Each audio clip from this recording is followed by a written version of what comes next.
G'day, peace. Good evening, everyone. Oh, you are here, Welcome Samwise. to Laguna Seca. How are you going, Sean? Oh, very well, thank you. But I thought the birthday boy there was going to say something, actually. So we might let him say something first. G'day. I wasn't sure if you're there, Samwise. Oh, I'm always here. Except last week. Well, none of us were here because it Except was a last bye. Yeah, I was going to say. How's things? Fan-bloody-tastic. How about you guys? Great to hear. Happy birthday, mate. Not too bad. Thank you, Sean. Happiest of birthdays. That is great to hear. Thank you, Samwise. Good to be back. No worries. You sound a bit better this week. Oh, yes. A lot better this week. Yeah. It's been a good few months. It's a bit like that. Yeah. Certainly relate. Thanks, chat. I'll leave you two to it for this split. Save myself for the disaster that's going to be red. That sounds good. No, we're keen for it. Well, what have we got? 3 minutes left of qualifying, so you plugged us in right in the good stuff. So yeah, split blue tonight at Laguna Seca in Monterey, in California. Fantastic track. I have a real love-hate relationship with this track. What about yourself, Samwise? I feel the same, but it's one of those tracks that just doesn't get utilized nearly enough. So it's difficult to know where exactly I fit in as far as whether I like it, whether I hate it, because I just don't do it enough. Yeah, I'm a bit the same. It's got some great history, as it. I'm a sucker for history and racetracks, so that's what I love about it. But holy moly, some of the corners, there's one right there, the corkscrew, we know that's going to catch a few people out. And it's got the world's dumbest pit exit I've ever seen. Oh, I couldn't agree more there. Absolutely could not agree more. But it has always been a great track. Whenever I have raced on it, I've always had a really good race. So for that reason, I like it. So we are in qualify at the moment, 1 minute 40 to go, and it is Mr. Lamb, our championship leader, currently on provisional pole. He's had 3 poles already this season, so he's already looking pretty strong there with a 122.2. 0.2 clear of Mr. Herbert in the Honda.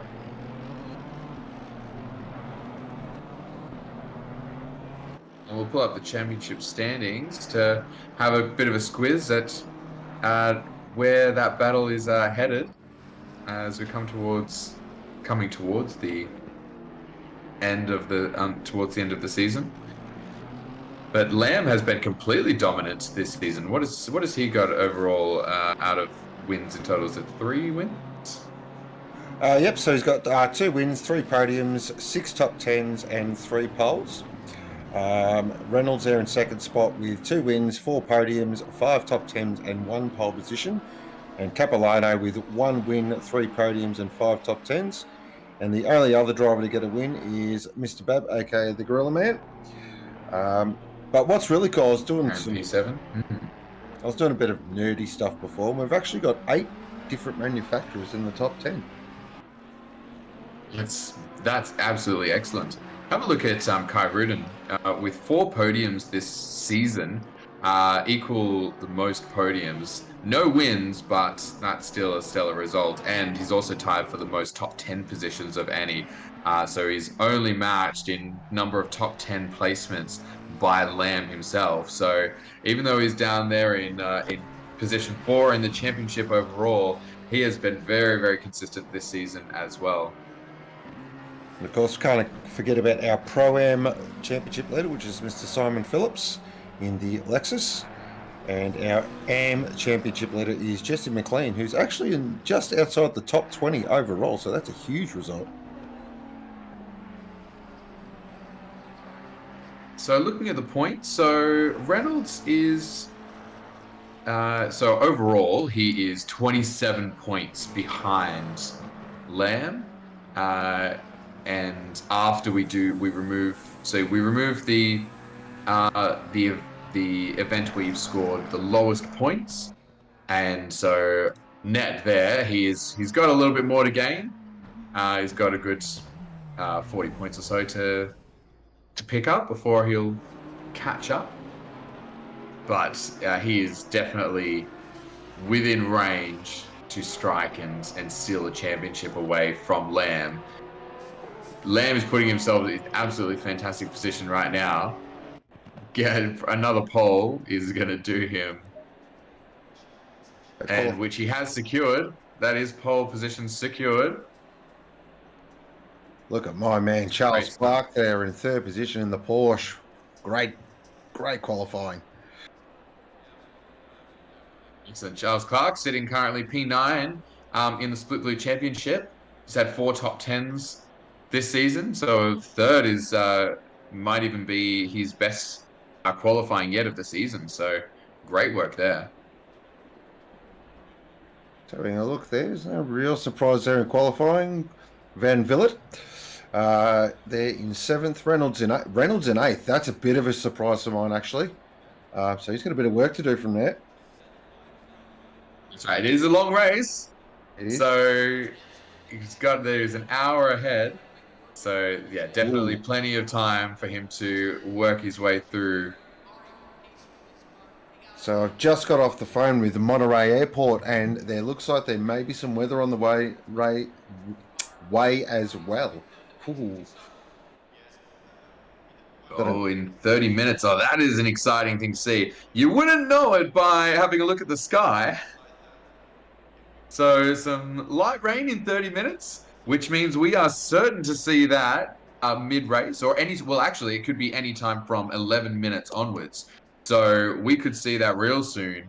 We might even see it dry out again in that case. So wild to think that currently with 0 km/h wind and a blue sky that we're going to be seeing rain in between 10 and 30 minutes is a bit wild. That's Melbourne weather like. It does feel a little bit like that. You know, and look, it's even like, it's not even crazy low temperatures, 21 degrees. That's 21 degrees Celsius ambient. That's pretty, normal. Nothing excessive on either end. Currently looking at a Marshall here with his designer beard, looking very suave. Good looking Marshall. He doesn't seem to know what he's doing. He's just looking around aimlessly. Yeah. Oh, no one on the pit wall. Well, I mean, there's 30 seconds to the race. Get in there, boys. Ooh, well, he's a bit stern. Oh, he's the he's the supervisor. He just stands and observes. He looks like one of the Russians from GoldenEye 64.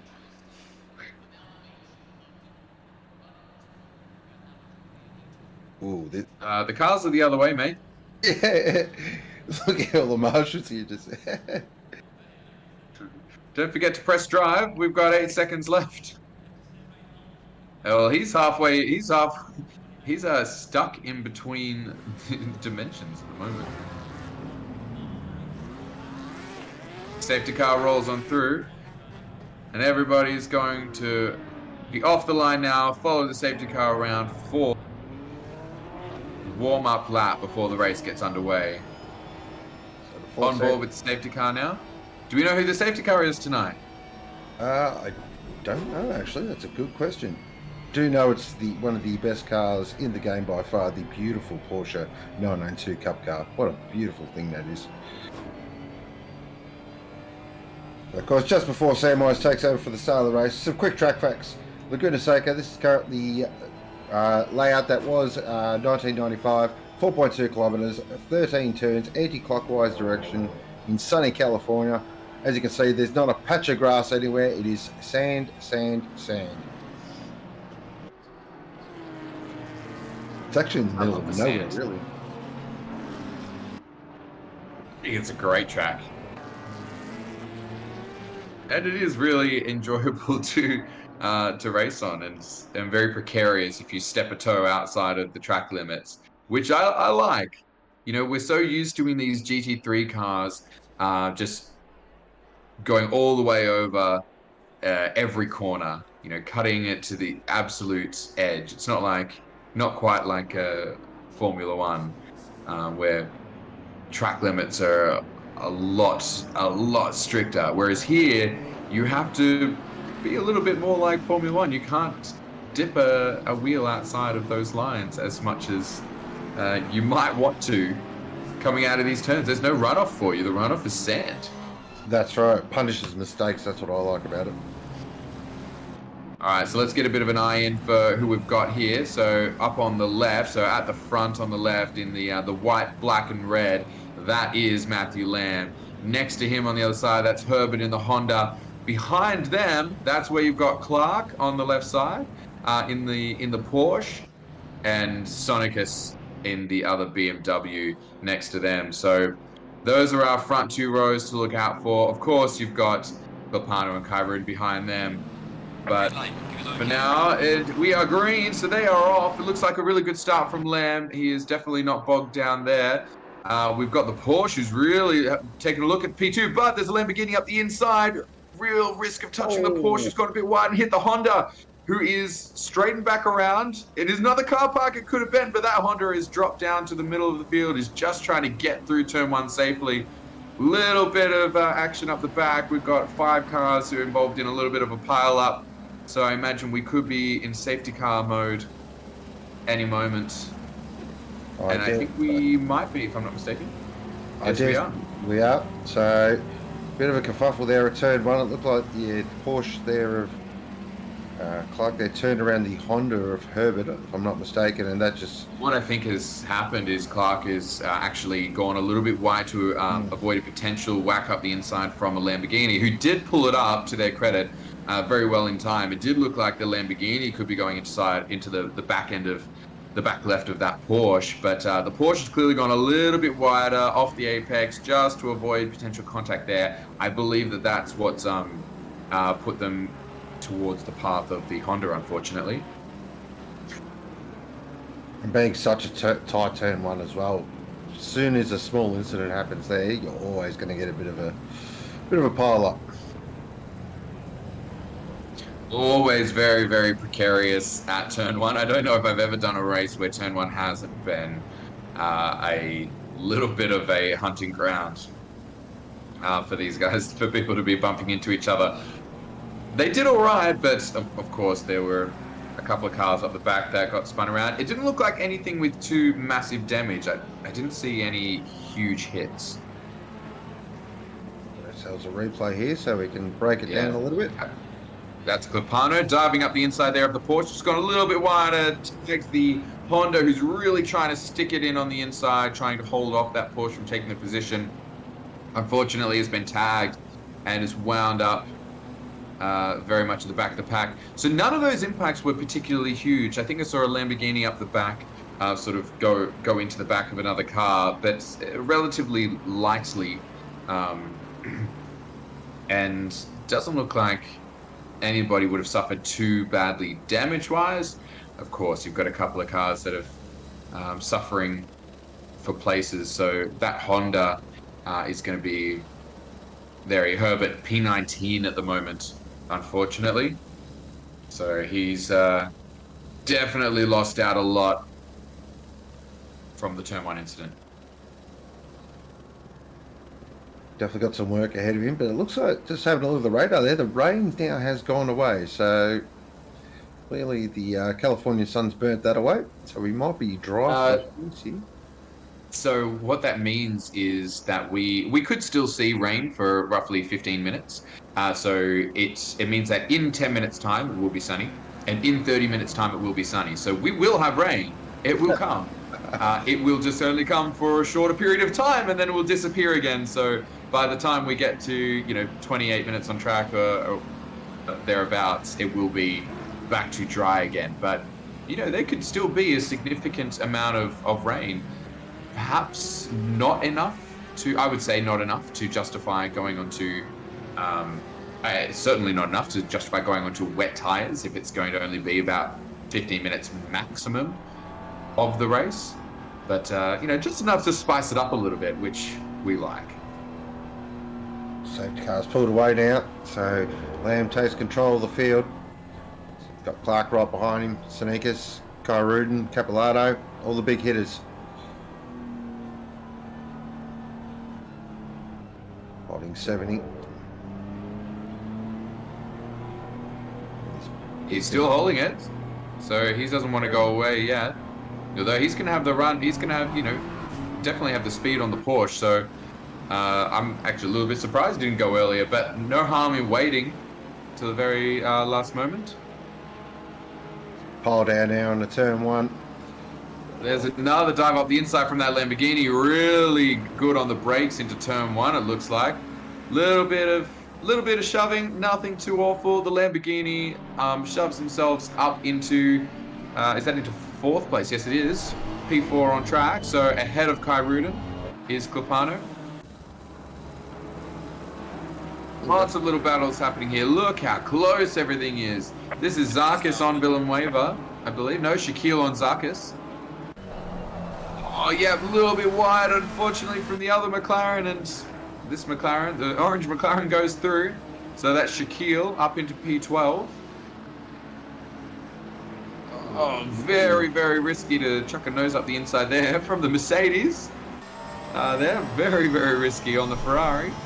So we're looking at Herbert's already up to P18. Oh, a bit of a dive down. So that was Lee who was hit in the back, potentially by Lewis in the Ferrari. That was really unfortunate. You just saw it in the rearview mirror. You saw that Ferrari just not brake and just go slamming into the back of him. So that's a really unfortunate one. And of all spots as well, the Still in P18. Was he in amongst that? Was he? I think he must have been. We've had another incident there as well. Jeez, it's gone off here on the restart. That's our first proper run through the corkscrew. A little bit of an indication for what the rest of the hour is going to be like. That corner is always a cause of havoc. Of course, when the cars are bunched up like this, you always get more incidents. Who's that? In car 76, unfortunately, all the way at the back, trundling around now to the final turn, whilst everybody else is at turn 4 already. So, yeah, a little bit of the ways off for them, unfortunately. Reynolds up into P5. We know they start a little bit further back. Reynolds is currently P2 in the championship, chasing Lamb, who's got a 1.5 second lead out the front. So if he wants any chance of challenging Lamb for this race, he's got to get a move on. All-white Audi, the nut, of course.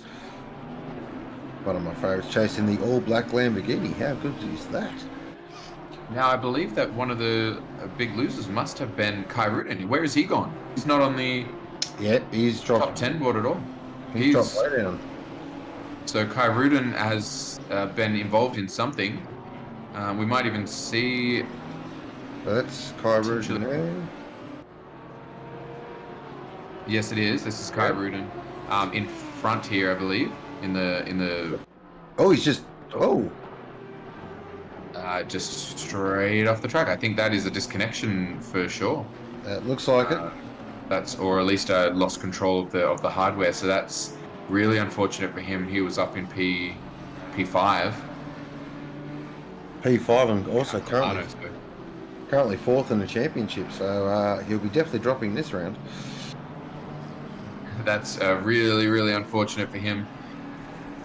All right, we're looking at Bab now in the 666 entry Bentley. Currently, no significant battles. Cruising along in P12 at the moment. We've got Shaquille in front, who we saw make that great pass on Zarkis. It looks like, I think amongst the chaos last lap, Zarkis has lost out. Shaquille definitely hasn't. So we're on board with Lee at the moment in the Porsche. Well, we're following the Porsche. This is that instant we saw, unfortunately, a little bit too late for the Ferrari. Might be a brake marker that they could sustain, but unfortunately everybody else playing it more conservative means you probably have to as well. And he has just slammed right into the back of them. I dare say there'll be a pretty severe invoice coming with that. No doubt there, and that's just a car spinning around. Oh, and potentially another one. Everyone getting a little squiggly out there. Back here with Bab, who's got Crossland right behind him, actually. His Crossland's really making ground on him here, so Bab's going to have to get the elbows out in the big Bentley and chase him in the equally big BMW, is Crossland. I do believe these two are the widest cars on the grid. Oh, the GTR might have something to say about that as well. They absolutely might. Zarkis currently in 15th. So he's, after that move actually that happened in Zarkis, he's currently dropped off a little bit. This might be a move down to turn 1. Bit of a dive. Hopefully not an incident. Unfortunately, it is. Turn around there. So Mercedes just diving up the inside, and yeah, unfortunately, when you're not quite far enough up, that tends to be what happens when everybody turns in. It's another one of those turns that actually this kind of two. Oh, Babs had a moment. Wow. Babs had a huge moment. Wait, what on earth has happened there? Did he move to avoid a car? It looked like And he slammed into a wall? Very interested to look back at that one and see what on earth has happened there. It just looked like he's just dove off the side of the road into the wall. Oh, very, very slow run from the McLaren. Trying to get a run on them in the Bentley, but just couldn't maintain that momentum and stay out of the way of them. So so was that Hignett going to be looking to make a move now on Perkins? Yeah, another slow exit from the McLaren. So this is going to be a bit of a run up the inside. I suspect that Hignett's going to be more than far enough up to make this move stick at turn 1. The McLaren, yeah, stays wide. Doesn't quite pull it in to the apex. So that Bentley is very easily through there. All right, here's our replay. So come through the kink. Oh, it's in the sand. That's exactly why it's happened. So it looks like he's come back on track, but he was out of control at the time. And that's, it looked like he was on track when we cut to him. So we didn't see that he was, oh, and he's tried to maintain driving off the track, and that's where he's hit the second wall. So to us, it looked like he was just driving off the, but he was, he'd come off a little bit before that. And after you've been in the sand, you just don't have the traction on those tires, unfortunately. Oh, that's a McLaren off. Is that Shaquille, unfortunately. So it's dropped back a few positions. I think Shaquille's going to be back in 15th position, 16th position, something along those lines. Kyrudin has done his stop. So Kyron was involved in that incident, banging into the wall. Is currently at the front of those who have stopped, but he may be a little far behind. So Lamb, 10-second penalty for Clark there for that turn 1 incident. So that's going to definitely drop him down. Meanwhile, Lamb is totally oblivious to what's been going on behind him. 2.6 to the good, and we've seen this before from this guy. Once he gets out in front and into his groove, he is virtually impossible to catch.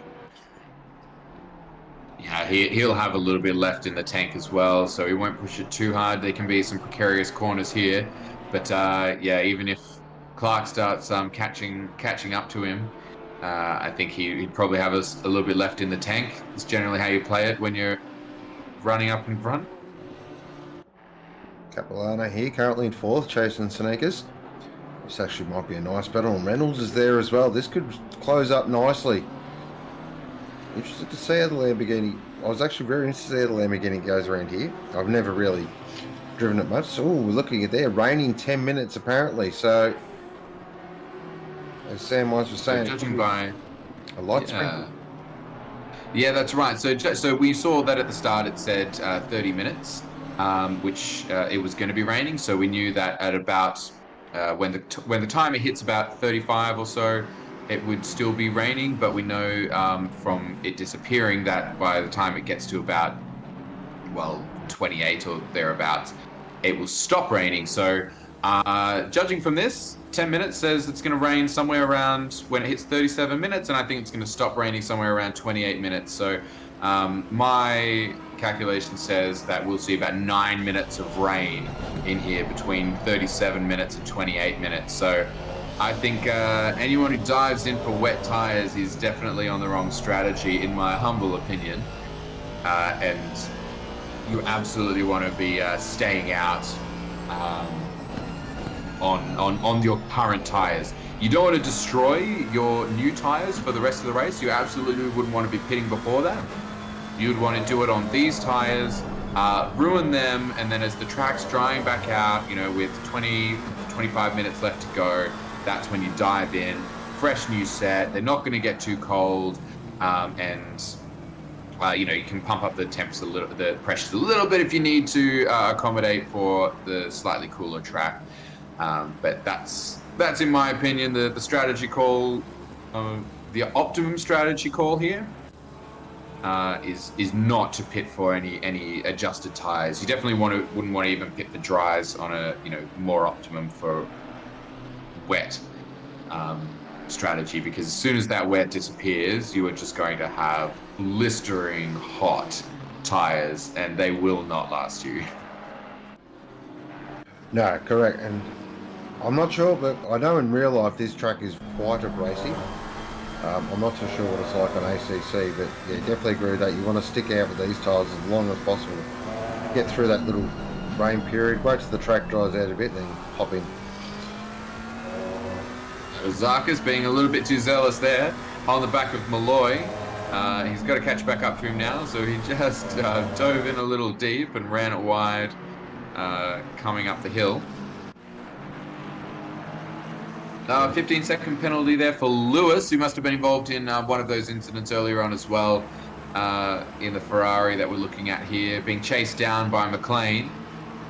Yeah, Lewis is involved at an incident at the top of the corkscrew with the Porsche. So that's going to pop in. Ooh, a bit interesting there. It's a whole little battle pack happening there with these guys. Oh, one of these cars is Herbert, who's a lap down in the Honda, so he's actually a lap down on these other cars, I believe. So, of course, Herbert, who will be faster than these guys, so he's going to want to make his way past and trying to continue on with his race. He has pit while everybody else hasn't. Clean here. McLean just having a look up the inside there. Our AM Championship leader currently in 17th. What a stunning season this guy's had. Oh, a run on the outside from turn one. Tries to hold it around the outside. Doesn't quite, but they've definitely making Lewis nervous. That's quite brave to hanging out there. But just get in. Anytime you're trying to hang out on the outside here is very brave, considering how detrimental it can be if you land on the sand. Get in the toe, get up to the corkscrew, get behind him and have another go maybe in the turn one. A bit of a replay here. Replays are never good. we never see something good happen on a replay. Oh, hit that curve. Unfortunately, clips. There it goes. Yeah, unfortunately. Oh, it's happening still. This is actually Perkins on McLean this time. So McLean trying to make a move on Lewis up ahead, being harassed by Perkins behind. Okay, I'm going to interrupt you here, Samwise. JC's popped in a 50 burger into the chat, and he would like you to sing happy birthday, please. Oh, absolutely. All right, everybody all together. 1, 2, 3. Happy birthday to you. Happy birthday to you. Happy birthday, dear Malika, Supreme Leader. Happy birthday to you. Hip hip. Hip hip. I Hooray. expect there'll be text hoorays. Why was he born so... Go. Yeah, there's a move. Oh, the inside. That was great for them to to not touch there. That was excellent work from both drivers. And that's Herbert just flying on through. Does not want to get held up too much. He's done an early pit strategy because presumably because of the going down the track, down the order earlier on. But I think that's not going to help him through this because we've got this rain segment coming up. So he missed it, but Capilano's got past Tanekas there, and look at Reynolds, he's right on the back of him here. Oh, he's going to be brave through here. Can he try and make a move? Both of them in the second. But we've still got a run from Reynolds. Going to go around the outside. He's going to go early, try and cut back. Not quite enough traction to cut all the way back on Seneca's, but he's definitely making him worried right now. Oh, really, really good. Well, through the king. He's got Taylor right on his butt, but this is looking to be a move. Seca's going to defend on the inside. That is, around the outside. Oh. Got to be very careful because you have got a car right on your butt too, Reynolds. But he is absolutely gunning for it. Get the feeling Taylor's just sitting here waiting. They're all dipping a toe in the sand, all three of them. Whoa! Very late behind there, but he'll get a slower run out of this corner. But Sonicus is just looking, is this guy going to dive or not? If you go to the right, he's going to dive. He's going to the right. Is there a dive? Oh no, he's defended the inside. He's kept it close. That is an Audi. Right on the BMW's tail there. This is high stakes right here. This is where one little mistake and you can lose 3 or 4 positions very quickly. Keep it in track limits. They did this time. Didn't put it in the sand. It's remarkable that they both kept it out of the wall. It's very easy to put a foot in the sand and just for that to send you all the way around. Yes. Glued to each other. Just noticing the different car strengths as well. The Audi through the mid corner, especially some of the faster corners, is mighty quick. BMW just is strong. Oh, and here comes the rain. We see rain on the windscreen. There we said 39 at 39. I said 38, so that's excuse that one. But we are expecting 10 minutes of this now, so. And yeah, we can see that in 10 minutes it looks like it's going to be cloudy, if I'm not mistaken. So that should be on the money there. Now, what'll be interesting? So we'll see this for 10 minutes. So everybody now, start taking it easy. This is where we just get a little bit of something extra for this round 5 at Laguna Seca. This is where you really. That's still 0 kilometers of wind. Where did it come? Yeah. Where did this even come from? I've always said you can have no rain anywhere in the world. Say you've had 50 days of no rain, and then put a motor race on, bang, you'll get rain every time. So there will be some, those who push hard. It's a bigger risk. Potentially a bigger reward. Having a look at the gap between Senicus and Reynolds, I'm wondering how that's going to change in the rain. So, what car would you prefer to be in this kind of weather? The Beamer or the Audi? The Beamer. Something a little bit more predictable and a little bit, sort of what it's going to do. The Audi, while the new Evo is improved, it still has a tendency to do some really weird Audi things. Yeah, I agree. Well, that is very, very wide. Is that the Audi? Oh, that is. There you go. Audi thing's right there. Is that Glock?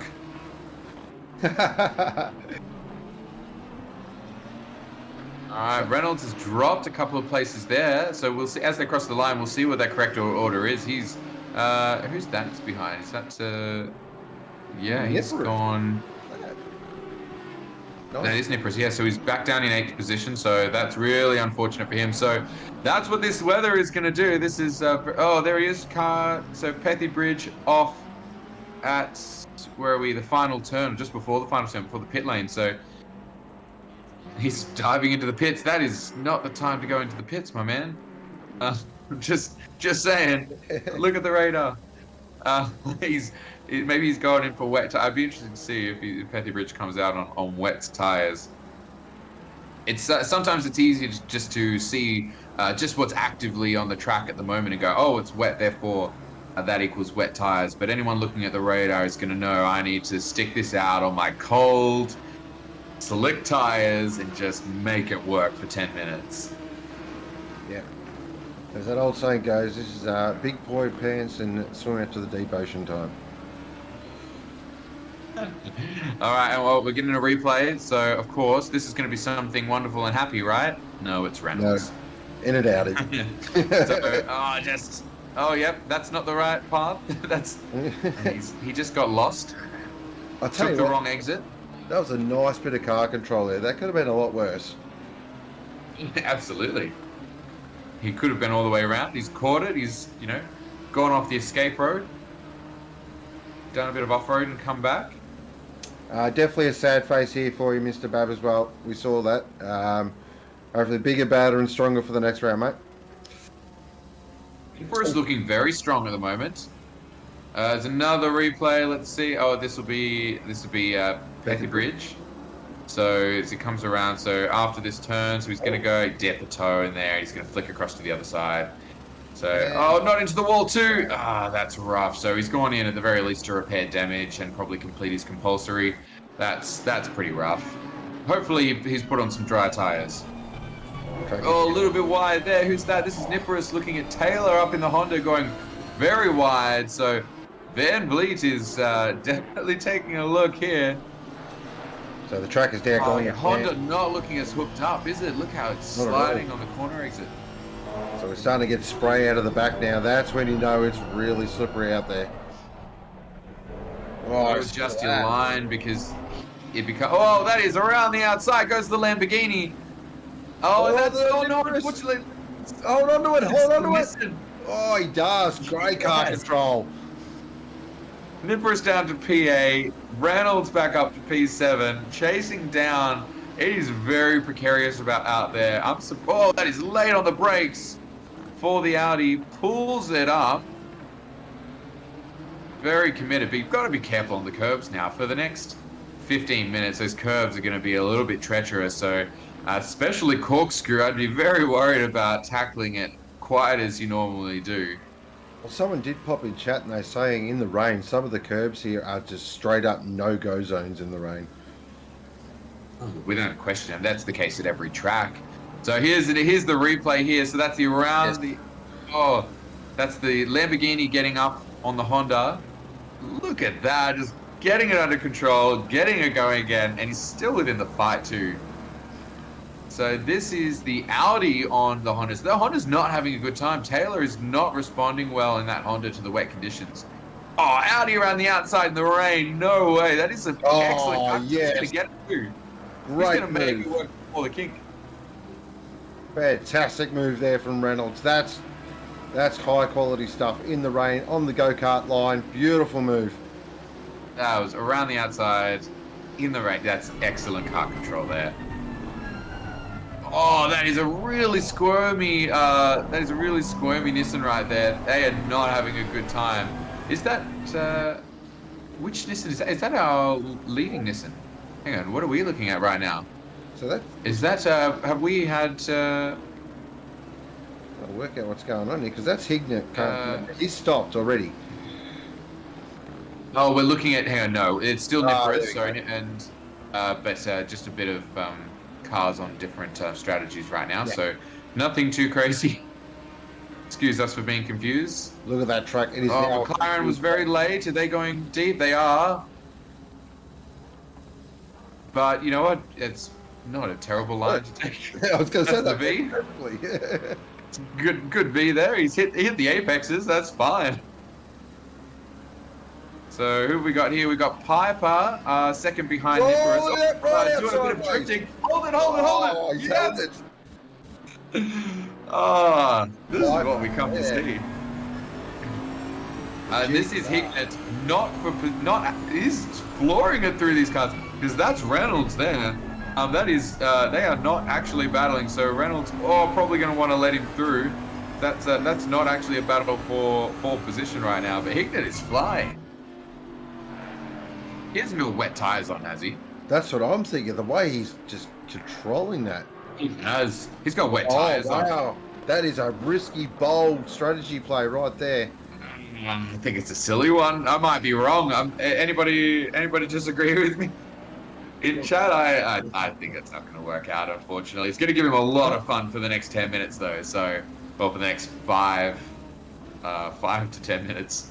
It'll dry out in about 4 minutes or so, and then, or at least the rain will stop, and then, it will dry over the next 5-ish minutes or thereabouts until the dry tires are going to become optimum again. I was wondering why he was just absolutely sticking it on some of the fastest cars in the session. Look at Lamb though. He's pulled out nearly 4 seconds since this weather's come. Just the class of this guy. Yeah, just keeping it consistent. That's really excellent to see. 7.6 seconds. There it is. Clark to the leader, but then, Clopano another one, so 9 seconds back to Clopano, who will be effective P2 based on the current penalty for Clark. Oh, that's a bit of a wide line. Careful there. That's Clopano. We're looking at Clopano in the Lamborghini at the moment.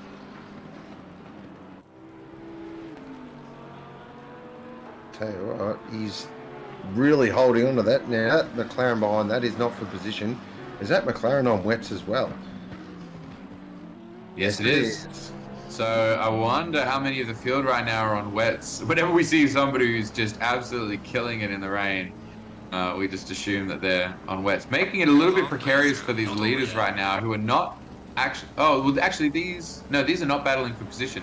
So right now, Clopano is a lap ahead of Shaquille but look at that confidence under brakes, just able to pull it up on the apex, and honestly, it didn't even set back Clopano at all.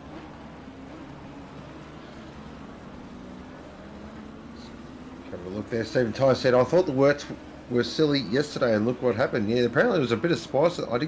Haven't caught up with the Porsche race yet, but apparently there was a couple of guys who went on the wets where there was a pretty bold strategy called, and apparently it worked out. So we'll have a look at see where Hignett ends up. I might be eating my words. So the rain has stopped. So now it's about how this track dries out and how quickly it dries out. And being the fact there's no wind and it's 27 degrees, I'm safe to assume I reckon it's going to dry out pretty quickly. Yeah, so I think it's extremely. It has to be very unlikely that the wets are going to benefit them, because they're now going to have at least 20 minutes to 25 minutes of non-optimum tires.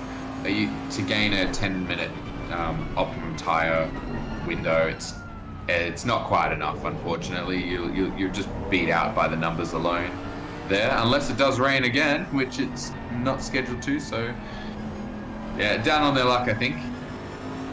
Hignett's still trying to tear his way through.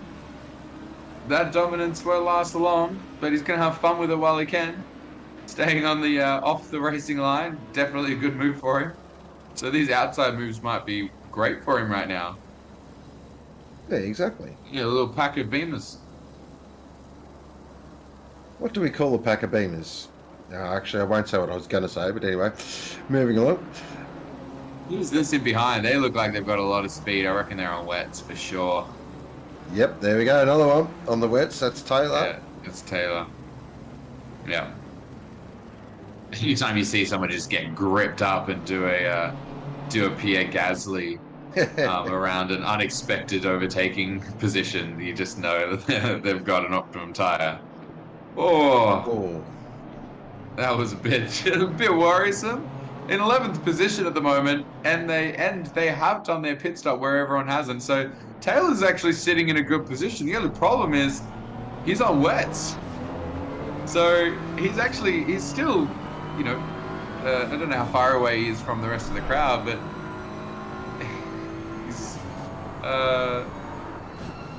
he's in P11 at the moment. Oh, that's a bit of a tough up there. They're definitely going to rub bumpers. That is a miracle nobody's in the dirt. That was, lucky we'll put that down to. I'm going to put that down to luck. There's Van Villet currently. Clark's actually pulled back some time on Lamb. Have a look at that. So he's actually clawed back a second on Lamb. I don't know whether Lamb made a mistake or Clark is just killing it right now on track. I can't tell you. Clopano losing a bit of ground to Clark, but that's okay. He's got a buffer there. So up front, all is pretty calm. Herbert still having his run. Is Herbert on? Herbert must be on the dry tires, I assume, that he put on early in the race when he wanted to get out of traffic. So I think he's just committed to sticking to that same set of tires through to the end. There he is, dry tires. Yep. So I suspect he put those on, 5 to 10 minutes into the race, and just he's gonna last through it. Hopefully they start warming back up for him now.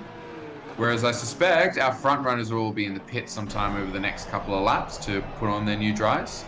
I'd say anytime, basically as we're starting to come back to normal temps on track.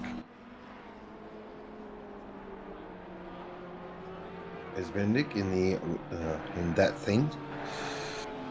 What an excellent color scheme. Huge fan.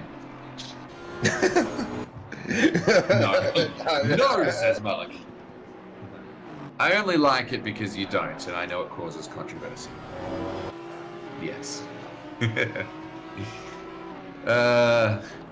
Bendai agrees with me. We're in a bit of a holding pattern at the moment. Just this front guy's just waiting for that. Oh, here we go. Leaders in. Capilano's in. Clark now assumes the lead with Seca staying out as well as Van Villet and Piper. You assume, Clark, you make an ass out of you and me. Well, that's you may assume the lead temporarily. Oh, a bit of a run on the outside. Let's play the game. Are they on wets, or did they actually get a legitimately good run? Oh, that's wets. Oh no, dry. No, that's dry. It's wets. Oh, that's a great move. No, they're wets. Oh, they're wets. There we go. I was about to give them the hero call. Then I was no. Tune in next time on Are they on wets, or did they get a legitimately good run? Well, that is, I was going to say potentially dry tire advantage for sure. That's on wets too. Who are we looking at right now? Oh, that's Clark. Oh, actually, Clark's on dries. Clark's on dries. Yep. No, he's just doing well. It's probably gripping back up. I haven't got timing charts, but I suspect that we're going to see the crossover for wets to dry pretty soon. It's now been dry for 6 minutes, and it wasn't raining for that long. Well, the track is damp at the moment. Normally they say when it goes to greasy, that's the time to. That's sort of the crossover point. That's what I found anyway. But I'm a ham-fisted amateur, so don't take my word for it. Here on board with Wood at the moment, currently down in 11th position in the Lexus, hasn't stopped yet either.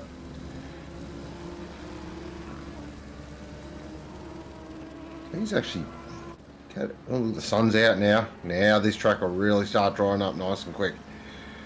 Look at that stupid pit exit. Who thought of that? Villanova currently in the Ferrari, that beautiful black Ferrari. It's red. Are they red highlights or pink highlights? Oh, that's a big hit right there. Two McLarens getting together. So they're a bit of contact. That's really put the yellow McLaren there. I just didn't catch who that was, but he's definitely lost out of that battle. Aboard McLean at the moment, currently in 24th. Greatest number in the world. And he's at the corkscrew, fantastic part of the circuit, really challenging. And it's a rainy curve, my favourite part of the track. Maximum commitment. It's Clark now, currently in first, owes a pit stop. Stays out longer, so he's running very long here. Trying to build a gap, he's trying to actually, I reckon, minimise that 10-second penalty that he does have. Trying to minimise the damage on that, because he will have to serve that in the pit stop. Seca is in, out of second. Van Villet goes around again. Piper goes around again.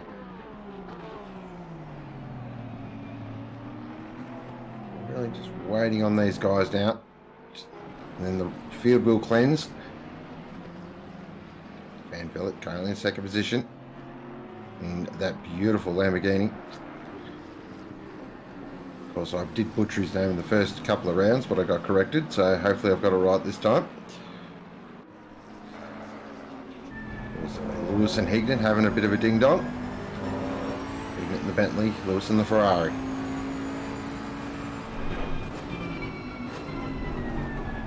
Backs it off there into 6. Now up towards 7. Really tricky corner 7. There's an inside curve or sausage. If you catch that, it'll spit you off into the desert. That one right there. And It's hard up the hill towards the corkscrew. One of the probably top 5 famous corners in the world. Important to get your braking marker and turning point absolutely spot on. Oh, Higner takes a lot of the inside curb there. Really trying to work Lewis over here, trying to get this position. Now, technically it is for position, but Lewis does those as a pit stop as that's Perkins off into the sand.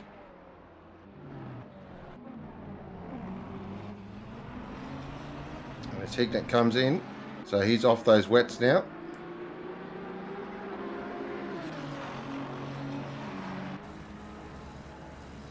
Yeah, currently. So is that Van Billet? It is Van Billet. Clark is in the pits. So we'll see where he pops out with that penalty. He will serve it now in the pits, so we'll see his corrected position with that one. Lamb now he'll cleanse through here, get himself his first position back. Still waiting on a couple of cars to come in though. So a couple of Piper and Van Billet running very long here.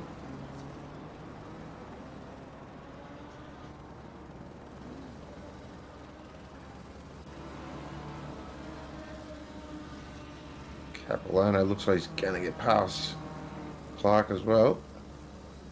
Oh, actually, this is going to be very... Ooh, no, looks like he's got it done. He has. Clark's still in the pits. Oh, it's rough. I'm just hurting watching it. Is that Reynolds already gone through as well, is it? It is. Oh, so I've just got some news from Gorilla here. Charles missed his pit box, ran out of fuel. Oh, dear. No. Oh, dear. Ah. So he hasn't gotten to his pit box, is that right? Yep, that's a triple F. That is absolutely awful to see. So right now it's Lambert in effective P1, Copano effective P2. Oh, and that is a Bentley just running away. Is that Hignet still on softs, or has he got his dryers on already? Got his dryers on. Sorry, not softs, wets. It's alright. You understand me, Sean. That's all good. We're good. I wouldn't mind a pair of softs for this game. That'd be nice. What have we got going on back here? Zach Malloy chasing down Ali Kyrudin. Kyrudin hasn't had a good run of it, but he's in P11 after running off the track and smashing into a wall from a presumable hardware malfunction. It wasn't software because he's still in the race, so I assume his wheel has just stopped working for momentarily. Oh, yes, of course. It's always the wheel or software. Never driver error. First rule of sim racing. A lot of wheels turn off the force feedback if you have to reset it mid-game without resetting. Oh no! Oh. That was close! He was a whisker away from hitting that Aston. Well, he doesn't have to get... This is for position here, so he can definitely get the elbow. I'll tell you what, I haven't really noticed that, but I really like that Aston. That green and black works for me. Does look nice. A little bit of fluoro green never hurt anyone. Kyrudin's got to be a little careful here because Zarkis is right there to pounce as well if these two get into each other. But nice job by... Right on the limits. He hasn't done anything wrong. We looked like it might, but he's pulled it up, so definitely no faults. He's racing hard but clean. Getting nicely on the apex there does Ali, and he's just going to go for it. He's like, I'm going up the inside. Oh, and are they going to hold it two by two around there? That's pretty impressive. But it looks like the Aston was going to have final say here. Ali tries to cut back. He's got to be careful. Zarkis is on his back. We got another. So now they're going too wide, but they're going to have to navigate around. There's another McLaren up ahead. So Ali gives it to him. He's getting frustrated behind him now. Let's have a look at how late Ali brakes here. See if he goes right up to the bumper again. He does. There's a lot of confidence in that McLaren. Not nearly as much in the Aston in front of him. A lot of experience behind Ali Kyrudin. what's also, I like Zarkis here. I like the fact he's just sitting, as I said that, he's just sitting off far enough for mine. Just because he knows that these two, you see, Kyruden's just getting a little antsy. It's like, I might have an opportunity for 2 positions here. Fair play to Malloy and also Carly Villanueva as well, and Taylor. So 3 pro-ams in the top 10. So well done to those guys. Big kudos, big thumbs up. And so do we have, I assume we don't have anybody who's stuck with it on the wet tyres. That wouldn't be doing them any good right now. We are back to dry running for sure. So anyone still on the wets, yeah, they'll be regretting it. Big sad face. So that's dry as it is for Taylor, who's in 9th with 2 pit stops. Is that, are my eyes deceiving me? No, those eyes are not deceiving you. Wild. I don't know how, but I'm impressed.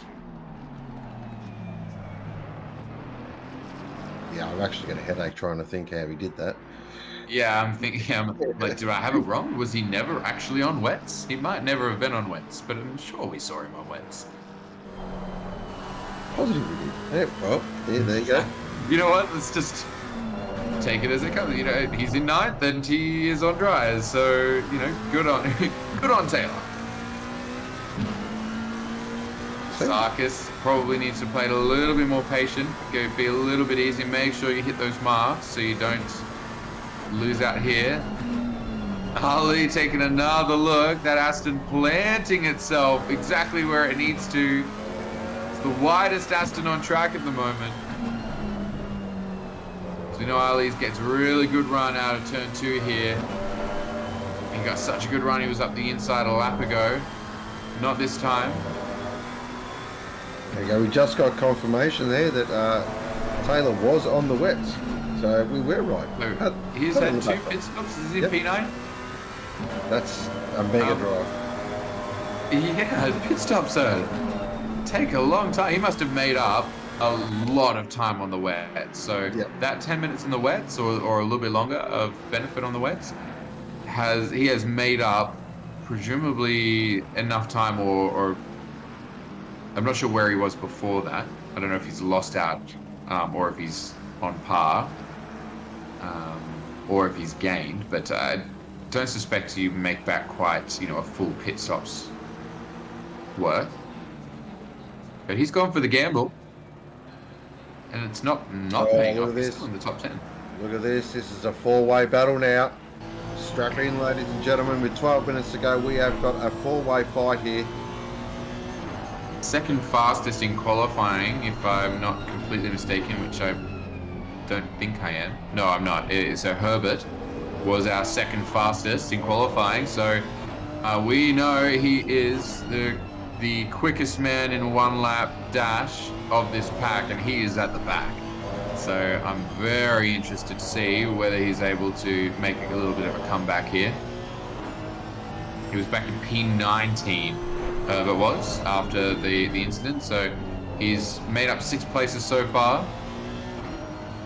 We know that he actually pit onto dry tires really early, so he ran on his new dry tires through that wet period. So he's going to have a little less optimum grip than these guys in front of him, but he's still going to stick it up the inside of Zarkis. Corkscrew, great move. Man, stick. That was absolutely solid. What the good heads-up driving there by Zarkis as well. Just gave him enough room to get the move done. Really respectful racing there. Now on to Kyruden, who is very much sick of the sight of this green Aston in front of him. He knows that if he wants to stay ahead of Herbert, he needs to get ahead of Zach Malloy, but he's been trying. Zach Malloy's actually pulled a little bit of a gap. Look at Herbert just taking a slightly wider line, knowing that he knows he's got the speed. I'm actually... Have a look. 1, 2, 3, 4, all on the apex. Fantastic. All to the outside. Very nice. When they're all in a line like this, you can see very clearly when somebody's wide. Look at that. not even needing to use all the tractors, Herbert. Very impressive A drive. little bit wide from Zarkis behind. Oh, the drone cam. There we go. Right, for a bit of a helicopter view down to the corkscrew. Let's have a look. The artistic shot. Look at that. What a shot. Look how much curb Kai Rudin takes. He's just all over it. He's in defensive mode right now. He's got a very fast running Herbert behind him. This helps out Malloy big time. This is real. This is where Malloy now has just got to have a little bit of heads up and just try to push that little bit harder. See if he can just build a bit of a gap here. Yeah, while he's not under pressure. I couldn't agree more, Sean. Now, Lamb up the front, 8.3 seconds to Clapano. By the way, this is about to be a dive on Kai Rudin. Yep, there it goes. Oh, that's really tight. Oh, Kai Rudin trying to hold the tight line. It's always a bit of a worry, but Kai Rudin might dive up for turn 2 to hold it. No, he won't be able to. Deep on the outside. Kai Rudin just trying to keep a nose in, but yeah, he knows it's lost. Fall in line so you don't lose out to Zarkis.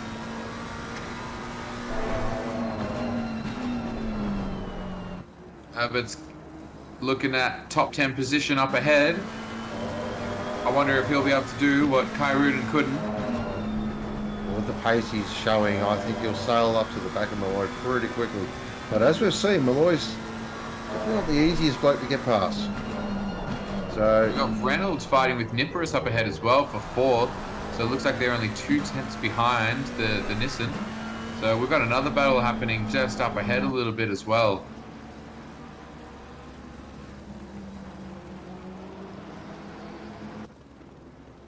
here's the battle with So this is Audi v Nissan. The Audi now probably feel a lot more comfortable. There's no water on the track. Clapano's made a mistake. He's now within a second of, he's lost a couple of seconds to Lamb. He's now within 1 second of Sonicus. So we've actually got a battle for P2 happening up ahead of this as well. As the Audi sees if they can go around the outside coming out of the corkscrew. So the end of the last 8 minutes of this race are now lighting up because we have Clapano, who's still in P2, but Sonicus on his tail. This is the battle here with Nippers and Reynolds. Reynolds is currently P2 in the championship, started in P7 in the race, and he's liking the look of that P4 if he wants to stay in that battle. Kind of got to get this move done pretty quickly, but Nippers is going to make that GTR extremely wide and hard to pass. We do know the GTR is a bit of a rocket ship on anything resembling a straight line. Definitely has pace on him, though, Reynolds does, because he's staying very close. Ooh, except when he takes a bit of sand. Always a good line.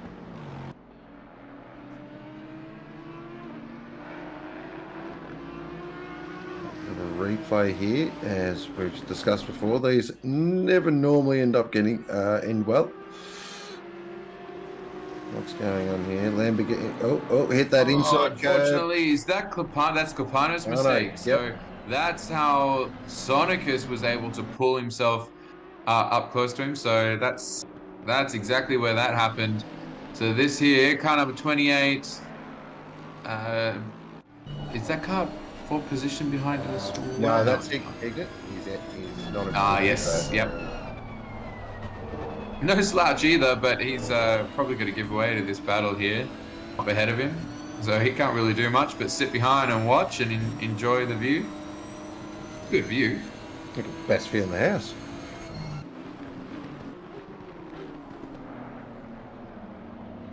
This is really high pressure stuff now we're getting into that clench the butt cheeks moment, as I like to call it. This is when the palms get sweaty. Yes, mum spaghetti, all that stuff. 6 minutes to go. It's quite daunting having Ignet on the tail, despite him not being actually in the battle for this position. So Audi's looking quite stable. Nissan looks a little less so. A little bit squirrely. Yeah, look at that. More squirrely. Oh, the Audi had to pull out of it too, so they're not going to get the run they could have. The Nissan just losing the rear a little bit. Oh, a bit of a dive up there because the Audi for P4. That is the Nissan around, keeping up the inside. The Audi goes very wide, and Hignet's just looking for a position. He's just circling around back there, wondering, what do I do? Do I go past? Oh no, Hignet's actually throws himself into the sand. He goes, oh, you know what, I'll give him some space. Good on you, Hignet. Quality sportsmanship right there. He knew he'd be on stream, so he wanted to do something cool. Yeah, that's why some of them went to wet tyres. I call that the TV time strategy. Yeah, it would have been a lot of fun. If I was at the back, I'd be jumping on wet tyres to have a bit of fun.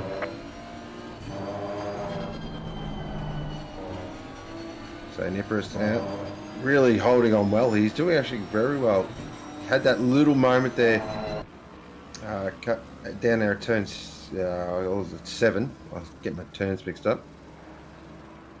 While this battle is, I just really want to say, did they get late? Sand again.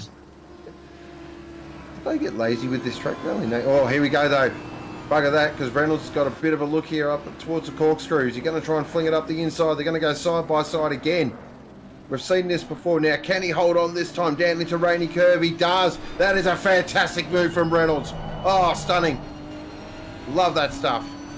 Great racing from both drivers. Yeah, that's, oh no, a little bit hitting the curve, and he's going to lose a lot of time to the Audi there. That looked nice. He really swooped around in front from the outside of the corkscrew. That really reminded me of Bahrain, you know, the Verstappen overtaking Hamilton. As it comes halfway through the corner, he's half a car in front, comes out of the corner, he's a whole car in front. Really looked like that swooping nature, so it was a really cool move that he's pulled off there. You know, actually the greatest move... It's not easy going up the inside of the corkscrew, because, you know, you've got to then run the outside on the exit. Oh no. Oh no. Oh, sad face replay. Oh no. Oh dear. Oh, no. Oh dear. No. Oh no. Too wide. Nothing good ever comes from replays. Too wide there never works. As soon as you catch that inside curve, it's game over. Thanks for coming. Looks like Sonicus just can't make a dent in Clapano as well, so he's sitting at 1.2 seconds behind at the moment, just can't get any closer than that. The battle for P6 here as well. All of the action saved itself for the end. Van Vliet. Matthew Lamb's having a good time. Yeah. Oh, is he in the race still? Oh, kind of forgot. That's when you know you've had a really good drive, when you kind of forget about the leader. That's the ultimate compliment. That's right. The less time on stream possible, the better. Oh, here's a bit of a oh, this is the move. Out the inside goes Reynolds. He tried this move the lap before, but it was held around the outside by Nippers. But look at that, and he swoops around to take it and just throws himself in front of the Nissan just to say, I am here, this is mine. The confidence, just to keep that foot absolutely planted coming out of the corkscrew, that's great driving. Pulls himself into P4, that's going to be a good showing. He definitely would have wanted to get up higher if he could, but he's 22 seconds behind the next player, so yeah, definitely not playing for P3 right now. Gorilla says, I got pretty minimal stream time in my race was an abomination. Yeah, but you were on stream for the moment, so that's what matters. This is Herbert still behind Malloy, so Zach Malloy has done a really good job, and he might actually hold on for this P10 position, and it looks like Herbert's going to lose one out. No, that was no, never mind. That was Herbert taking over somebody. That's Lamb lapping him. Oh, that's Lamb. Never mind. Lamb's going to interrupt the party. I wonder if Lamb can do what Kai Rudin and Herbert couldn't. Take over Zach Malloy. Well, Zach Malloy has blue flag, so it's a little easier for him. But Now, this, have a look here. This is Herbert really wanting to stay close, try and capitalize on this blue flag situation here. So this is going to be a rough one here for Zach Malloy to navigate. He's gone too deep. He's gone wide. That might be good for him, actually. Oh, yes. Oh, no. Herbert's going to get it. Right, man. Leader is on the final lap. Give it all you can. Absolutely spewing. He did such a good job. And this is the final lap of the race. So we get to follow a bit of Matthew Lamb. So he actually gets a bit of screen time thanks to the battle here between Herbert and Malloy. Just look at, like, he stormed past. If that isn't, that's an absolute indication there of his speed. We just watched Kai Rudin and Herbert unable to make up the time to get past him, and Matthew Lamb just steamrolls up behind them and just, shows just how fast he really is. Well, when you're so these guys are all starting their final lap. We haven't finished yet. As Nipper's got something in the kit bag for Reynolds here on the last lap. He's staying close. He's very close. Senekas, he's definitely pushed. He's under a second, but it's not going to be close enough to catch up to the Lamborghini. So I think, bar any mistakes from Copano, he might just secure himself a P2 right now. This is Nipperus trying to get a good run on the Audi. Nipperus most likely going to throw it through the kink here, see what happens. Is he going to chucks it in, does he get a good run? And that is Matthew Lamb crossing the finish line to win round 5 at Laguna Seca. He's done a great job. Copano will be coming across the line any minute, but we are looking right now at the battle for P4. And there's lap traffic. Nipperus right on that Audi's tail. He's currently trying to navigate a back marker. So this is absolutely not ideal for Reynolds. He's trying to secure that P4. On the outside goes Nipperus, but barring a big lunge here, he that tried. might just be it. Look at that. What a sweaty palms moment. So Copano P3, we didn't see him cross the line, but Copano P2, Sonicus we didn't see cross the line in P3. Reynolds made that great overtake to secure P4. Nipperus couldn't quite get him back. Comes home in P5. Van Vliet P6. Piper in P7. And here, rounding out the top 10, we'll have Villanueva and Taylor. Mr. Herbert has already crossed the line because Matthew Lamb did manage to lap everyone up to P10. So that is a mega job from Matthew Lamb. Last cars come across the line. Shaquille and McLean. McLean we saw in some great battles earlier on. Would cross the line, and that is it for today. Well, that race that had everything. That was a fantastic race. P1 was definitely out on his own. But we got a bit of rain in there. We had some good battles. Not too many incidents. Not too many, but there was some definitely fisticuffs there out there early in the race. But yeah, no. Just want to give a shout out to Villanueva. That was a great drive in 8th position. Fantastic drive. And where's our two-stopper? The two-stopper Pro-Am driver. Who was that one? In the Honda, I believe. What's his? Completely skip my mind for a second. We'll come back. We'll find it. Great running. I can't quite comprehend exactly how they've done 2 stops, but clearly they've managed to make up so much time on those wet tires per lap that after 10 minutes of laps, they're able to minimize the damage of a second pit stop. So that was Taylor, it was, in P9. So having a look at these standings. So for overall and for pro class. Lamb from Clapano and Sonicus, that is your podium. Great job from them. Reynolds and Nipris, great battle coming in 4th and 5th behind them. We'll take a look at the Pro-Am standings from this round, which we can see down there. So Villanueva in P1 for Pro-Am. Taylor with that double pit stop strategy, P2 for Pro-Am, and Malloy are holding off everyone. Well, holding off Kyrudin and Herbert, and then unfortunately getting lost in the blue flags. But that was a great run from them. Fantastic race. Excellent running today. And McLean, who's come home P1 for the AM class. So good race. But all in all, in terms of championship, Mr. Lamb just extends that lead. He absolutely does. So P2 was Reynolds.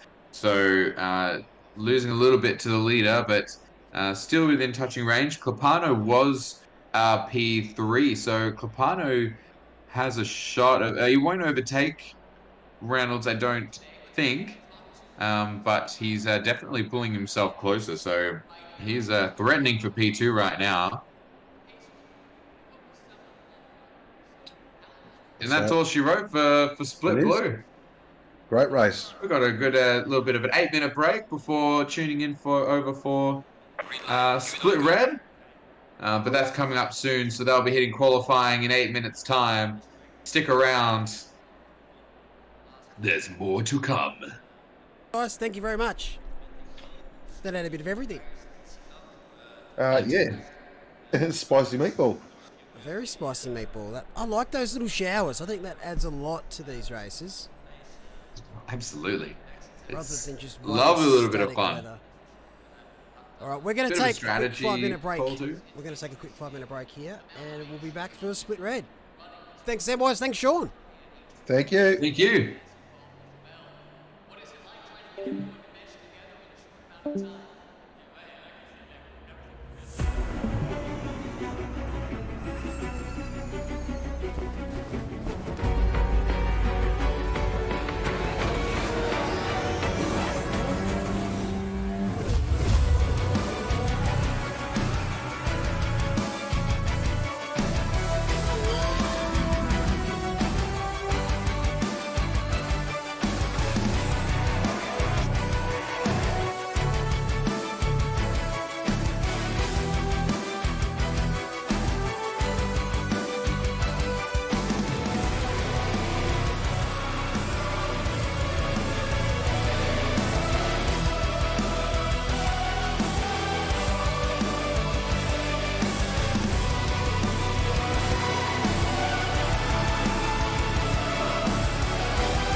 Alrighty then.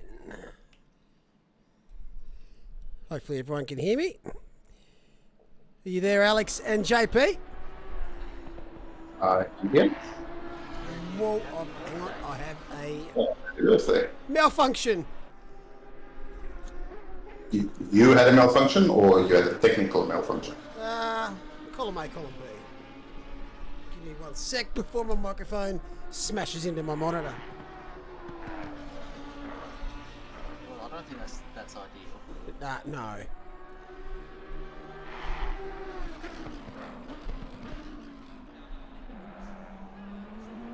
You should see this setup. It's so second rate. All right, I am here. Congrats on your podium there, JP. Great race, mate. Thank you very much. Not the best race, but decent result out of it, so not too bad. Bit of sadness out there. Yeah, it's just when the cloud cover came over, it became very greasy, slippery. I just had no confidence in the car. I made about 49 mistakes, and Alexis managed to get through. So P3. Unfortunately for Charles, when he came into the pit box, he didn't realize that his pit box was the first one. And it's really awkward to get into. Exactly, yeah. I noticed that in the rookies races. Yeah, I mean, lol, but RIP, I guess, a little bit of both. Yeah, forgot his shuriken. And then he didn't have enough fuel to go around for another lap, so it was just a calamity all around, really. It certainly was. Bit of sadness out there, but a lot of great battles. I really enjoyed that little shower that came across the circuit in split blue. How did you find that? Good fun. It wasn't too bad. There was about 2 or 3 laps where it was really tricky. When it went wet for some reason, but as soon as it went back to damp, greasy, then it was a lot better. Yep. Did you catch it, any of it, Alex? No, I caught all of it in Hugh's office. I thought you wanted to spin that replay button the whole time. There were some periods where it got a bit busy, but for the most part, I think, particularly during the rain, people were just trying to keep their own noses clean without worrying too much about trying to get past anyone. Just to survive. That was the main goal. Thank you very much, Mac Daddy 283 with a $100 donation. Happy birthday, Mole. How old is the great Mole today? Well, I mean, I'm he should between know the better age than of asking the lady his age. exactly between the ages of 20 and 40, and you can guess. I'll leave it up to you. You look good for a 21-year-old. You're only as old as the woman you feel. Is that the saying? That's the saying, yeah. Yeah, that is. Again, I'll leave that to you guys to decide. But my birthdays consisted of sleeping in and doing fuck all.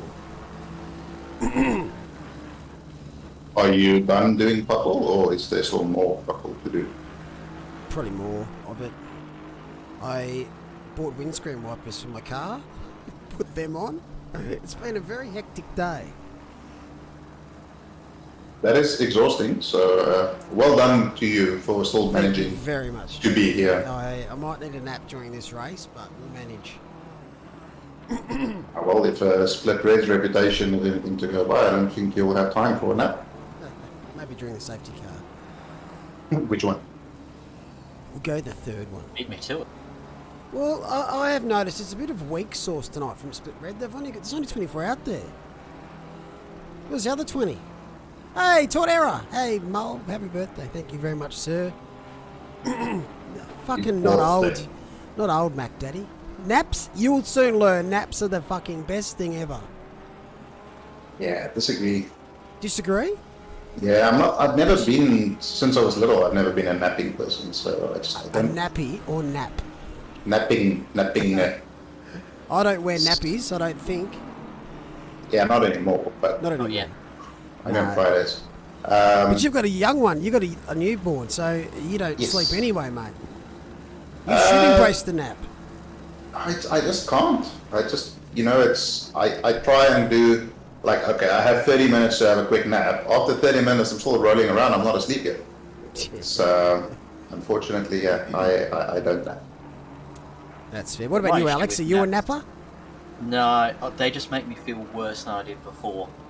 Yeah, that's the same here. You got to time it, and you got to have it. You can't go too long.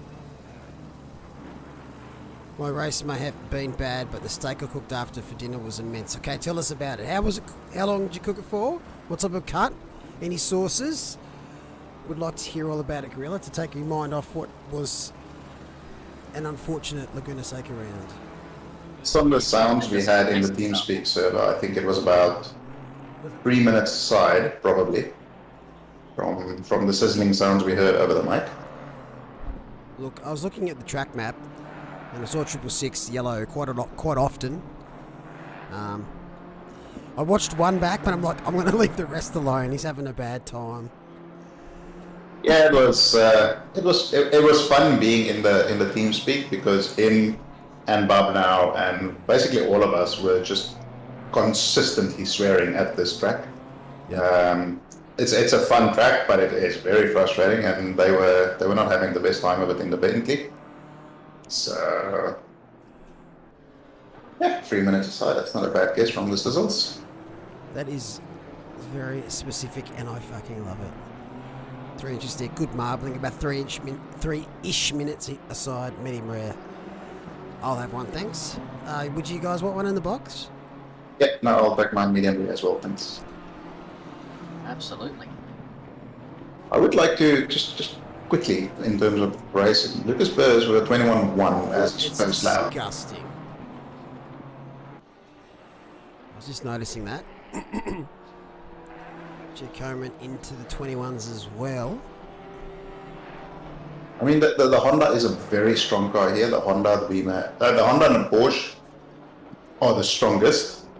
I think the Beamer and the Lambo is probably third, sort of together. But that is just that's a stupid lap.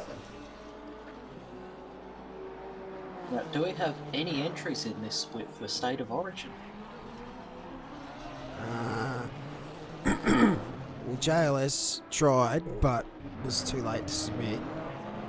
I think I was too late in our split as well to submit, so unfortunately. Slightly warmer than JC's obviously fucking got one in. Exactly, slightly. You Melbournians, your weather's not much different. You probably get more seasons in a day than we do, though. Best cold beer is Vic, so there's another one. I disagree with that statement, though, Brad Cook. There's a lot of racing blue out there.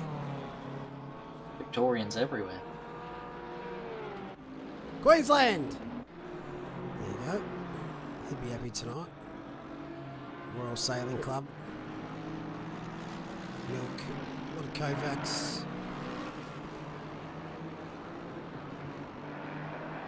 It's bright. Black Cloud. Yeah, so not a huge heap, but... We got a 120.9. Oh my goodness. That is insane. It's honestly... Like, we looked at some hot lap leaderboards from the European servers, and the top 10 were all Porsches. And then a couple of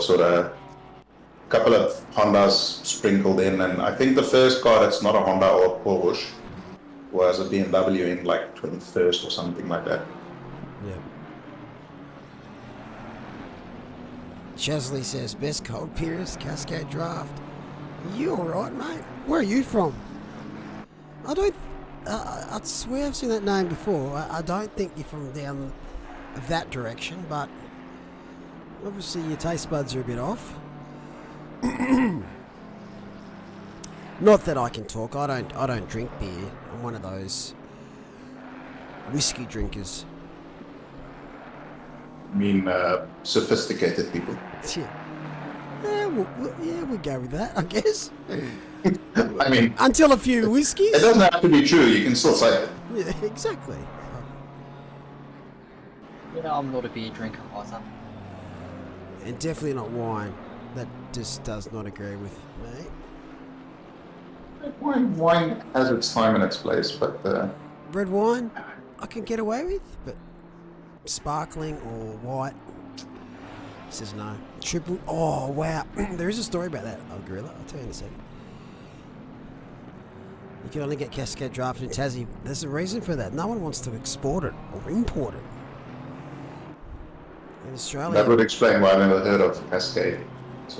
So we export Foster's because it's shit. Australia. If someone drinks it.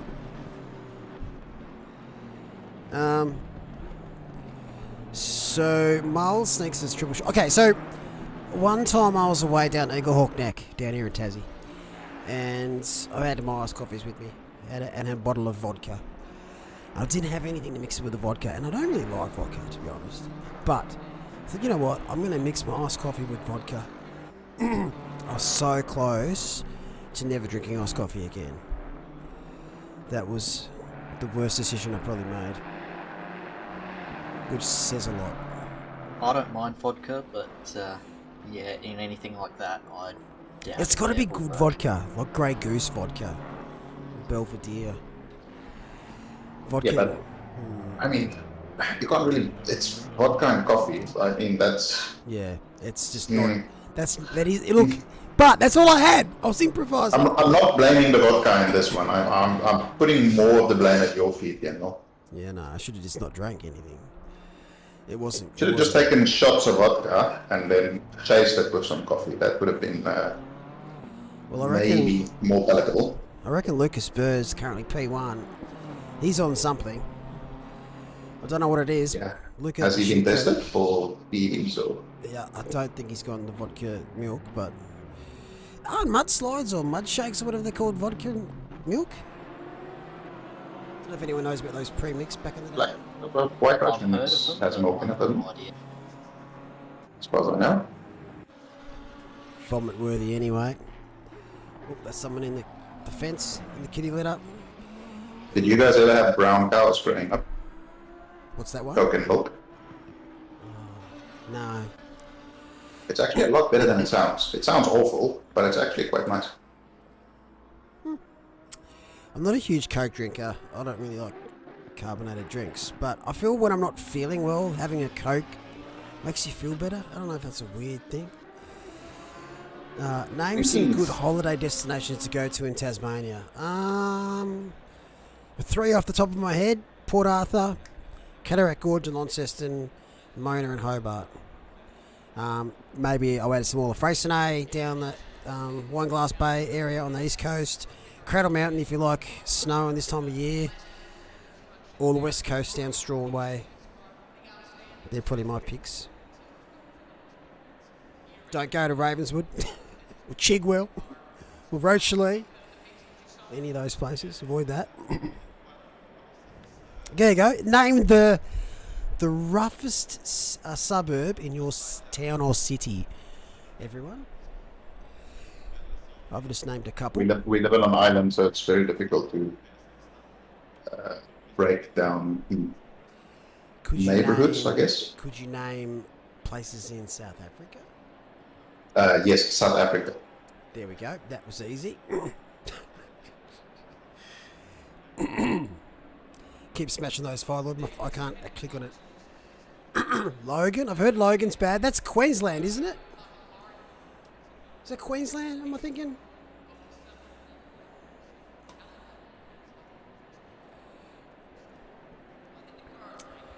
We'll get to the racing soon. We've got another minute 30 to talk crap.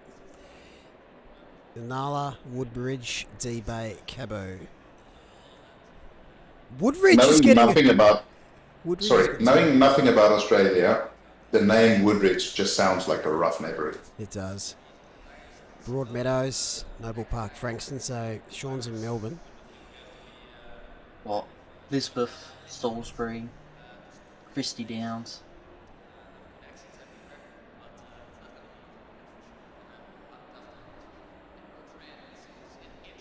Frankston? Quadruple question mark. Frankston, I heard, is pretty bad. Well, back in the day it was at least. Isn't that where Eddie Maguire grew up? Or was it Broadmeadows? I can't remember which one. Chigwell just sounds... I don't know too many Hobart suburbs that are bogan. I know there's a few. I don't say bogan. I'll probably say more rough. 30 seconds. Yeah, Chaz. What does Chaz say?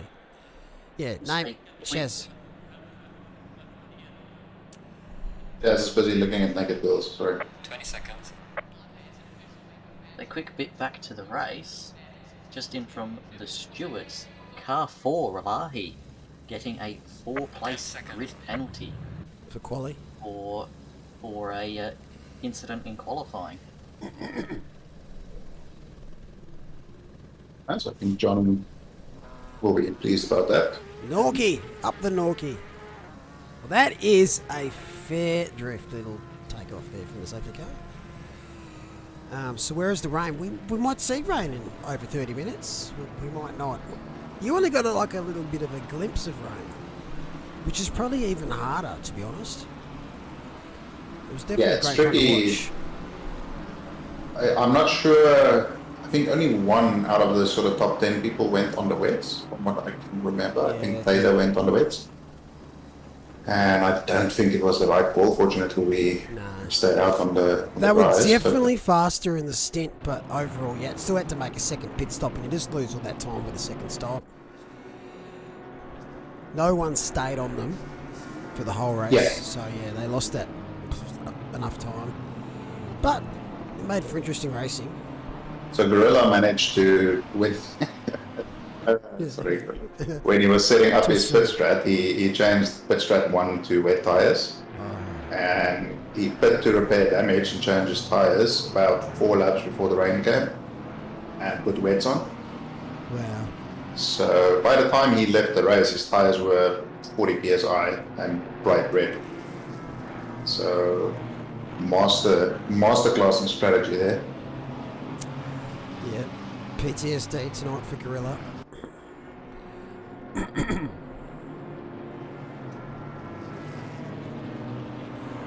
So this is the penultimate round of our sprint series. Renewed registrations are up for the next season. We'll have 7 circuits next season, with 1 extended format race, smack bang in the middle, which will be 90-minute race. We've also got our rookie series registration up. We'll have a Porsche Cup one up soon. And those of you who've been wanting IRL weather in our races, the Endurance Series is going to be doing that, based off a 24-hour forecast prior to the race start on that round. So keep an eye out for Zolder weather in July. 26% chance of rain if I... Weather apps out. I don't know why we get bots on this channel, but thank you for participating. Alright, here we go. Predominant round, split red. We're at Laguna Seca and it's green lights. We go down to turn 1. This brought out a safety car for split blue. That is a cut through the pit. I don't think you can get it. Yes, you can't get away with that. Tucks back in though. Lucas Burrs loses the lead to the start to Luca Giacomin. Things that we weren't expecting to see for 1,000. And it's a bit dicey mid-pack. But they survived turn 1. Nice. Barker has been spun. Oh, there we go. And so was that car, and so was that car, and so was that car, and so was that car. And that is a sandcastle of tin. Carbon. And the safety car is moving. It's unlike these cars. Jamie Conboy, that is what you get for the slight dig at Tassie. I mean, does he deserve that? Even the digger Tassie, he has literally not died in one of these races so far this season. So. Well, that's his season summed up here at Laguna Seca. Wow. Yeah, it was just a light touch that put him around, and then all hell broke loose, unfortunately. JC bringing the storm. JC doesn't bring the storm, he's just always in the storm. Just sort of... If there was a storm near JC, he'd be hit by lightning. And a tornado would pick him up and drop him on the roof. Better to be flooded. I don't think he'd need to be in the storm or anywhere near the storm for the lightning. Yeah, it'd probably be a clear day. It's a sunny day with no clouds. Fuck you in particular. Alright, this is the replay. I think it was So Barker. here it got a better run there. Carries a bit too much speed and just like that. And then JC almost got away with it. Just that little extra tap on the way through. yeah. Well, Aston didn't slow down particularly well, and that Lambo is very intimately aware of the inside of that Is there BMW. Are we consent? allowed to put this on YouTube? There's the consent, because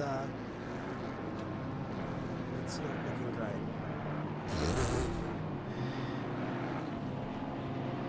Where's JC?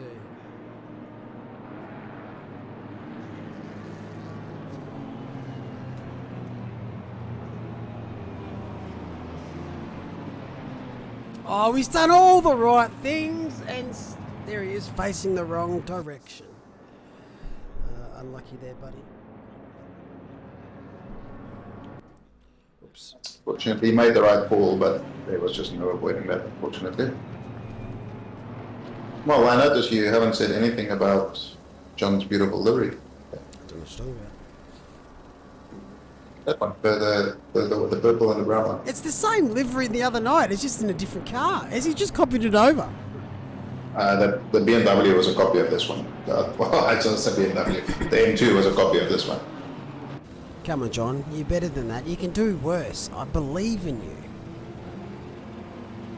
It's like he's not even trying anymore. Because the problem is the pink used to be matte, and that was fugly.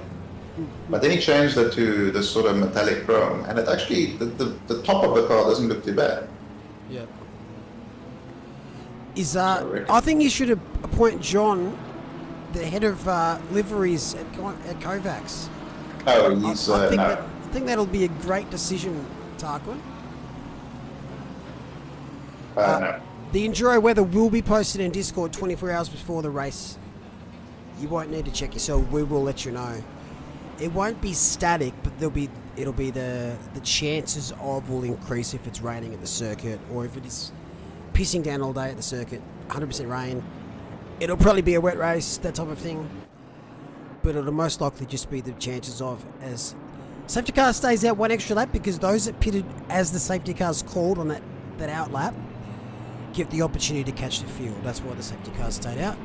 That's in our rules, just to make it a bit more fair and a bit more fun for everyone. The interesting thing now is because of the length of the safety car, the pit window is going to be open now. Yep.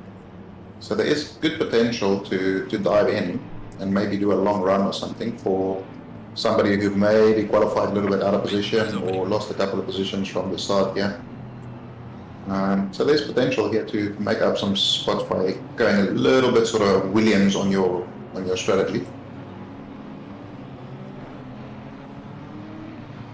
I don't think Tarks likes your idea. Oh, why not? I thought there was 5,000 level IQ play there if you wanted to distract other teams with your abomination of car liveries. That is a good idea. I just don't like chrome on these cars. This isn't Need for Speed. I just don't think they look good. That's just my personal opinion. I think matte works quite well in some instances. Satin gloss has its moments. Works. Chromes. Metallic is nice. You can pit now, Chad, but the safety car will come in. Yeah, I mean, it's not a strategy for anybody who's running sort of top 10, but somebody who's like JC who just got taken out, pop it in, and then just lap it and hopefully a little bit of clean air and see what you can gather from the rest of the race. John can be in charge of the livery, and JLS can be in charge of the wheels. Evil man.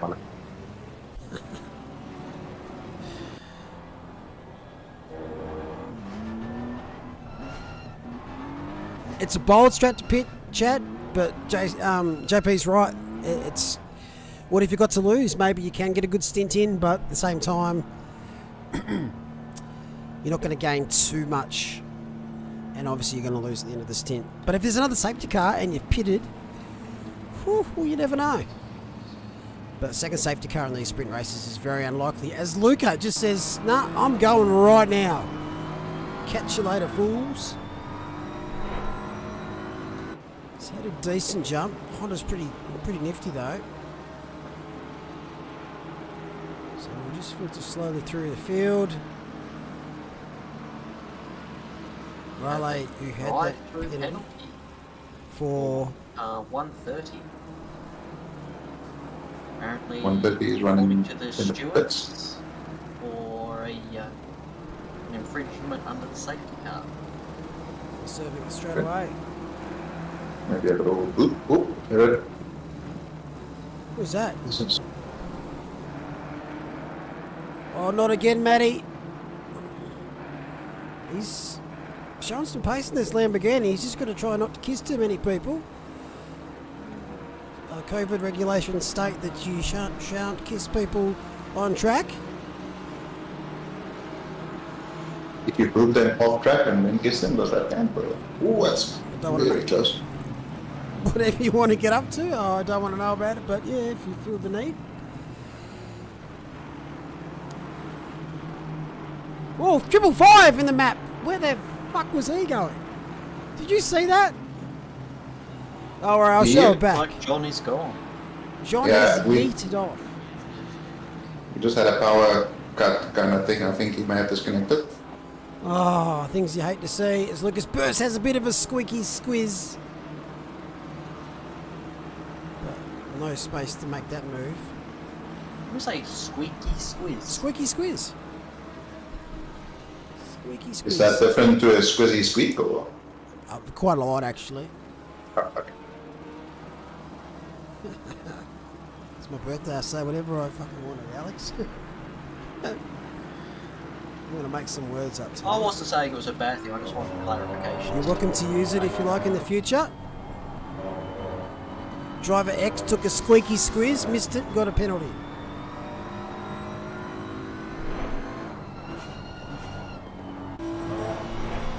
And these two have just shot out of a cannon and they're away. Was John P3 or P5? Pretty. It was P3, sure? Oh, this explains the gap.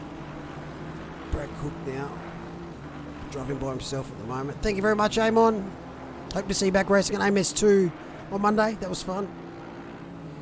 Speaking of AMS2 and John jumped into our voice lobby on Monday. He was trying to jump in the rookies.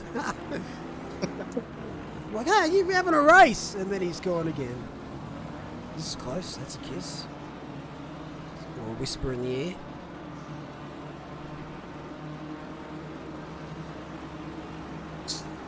Very well pulled up from McIntosh there. That was very late on the brakes.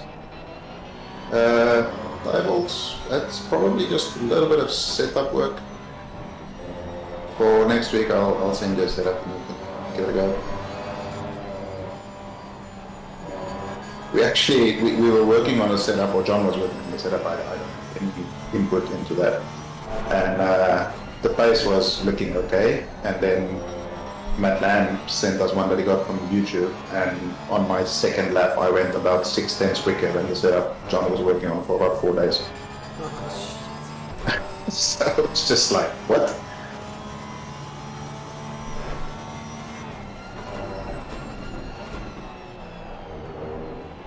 So yeah, the Bentley, I think Bentley is going to be very setup specific here to get the most out of it.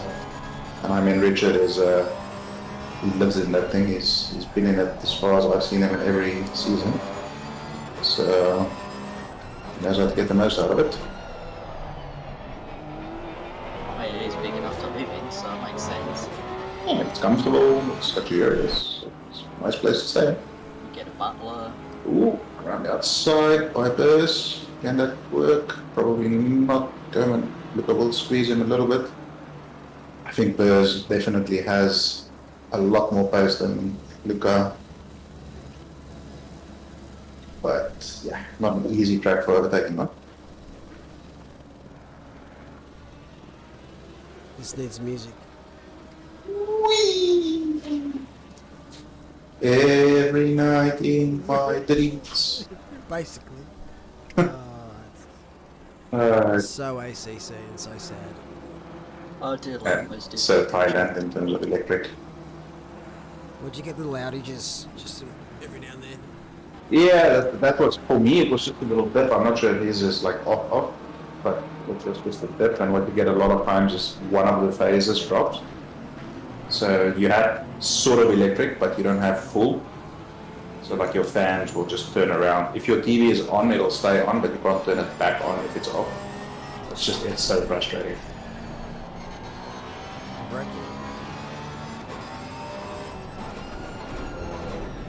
So I see stop go 30 there for David Bartlett. I assume that's for pit speeding given by the game.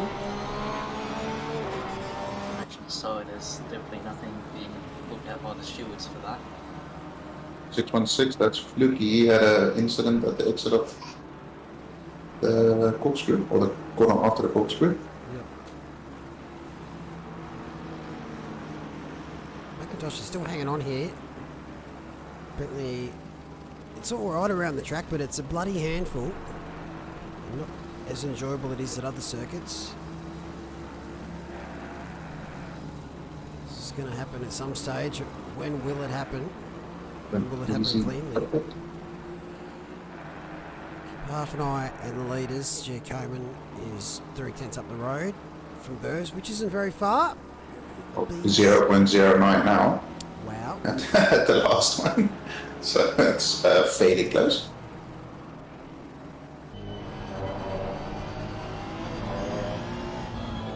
Oh, Burrs. This car's a fast car, so I'm shit. It's very much the case here for Lucas Burrs' Honda.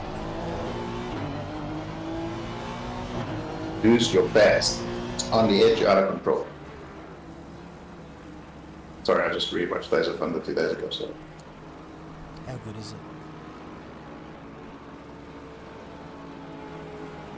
I'll watch that tonight. Been saying that last few days.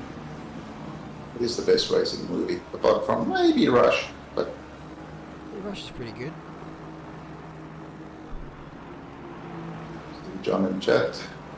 Oh, Ooh, oh, ooh, ooh, ooh, ooh. oh, there goes. Oh, very well done. Holy smokes. I did not know that. Whoa! Oh. That's. Oh, saved it. Well done. Freaking hell, I don't know how he said that. God, you saved that one. Every time I've dipped the wheel there, I've become a bushman painting on that wall on the other side of the road there, so. Well, McIntosh is breathing recycling from that. What do you think about those wheels on the Merc up ahead? Well, I'm sure you'd approve of that. Look, I've seen worse. At least it sort of goes with the windscreen banner.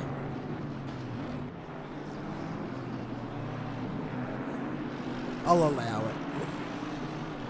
Yeah, it's I'll not show too you. bad. It's.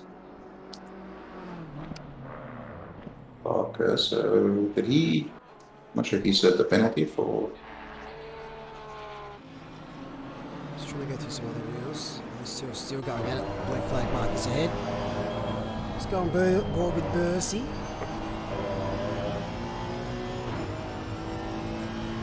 Fury. I don't think Fury is racing with it. It's text. Doesn't quite count. I think. You can Rush thanks. is good. Ford versus Ferrari is really good as well.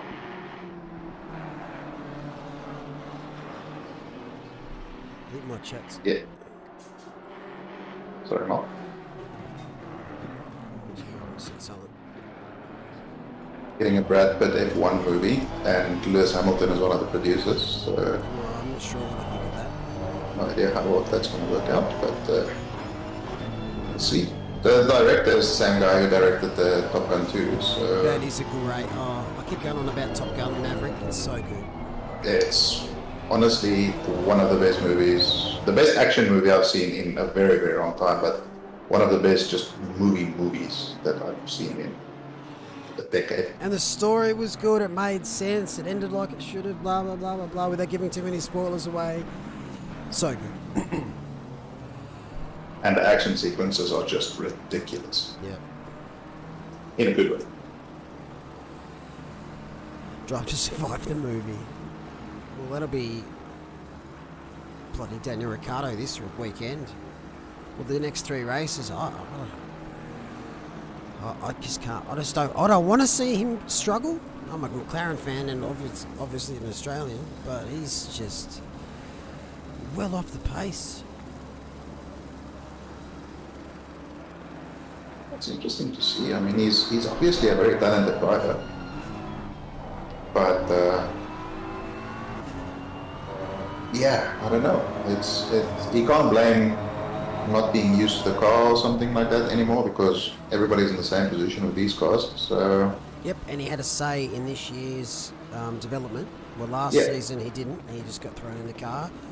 So we're like, yeah, fair enough. He still got a win in last year's car, but yeah, I don't know. I hope he can find some form.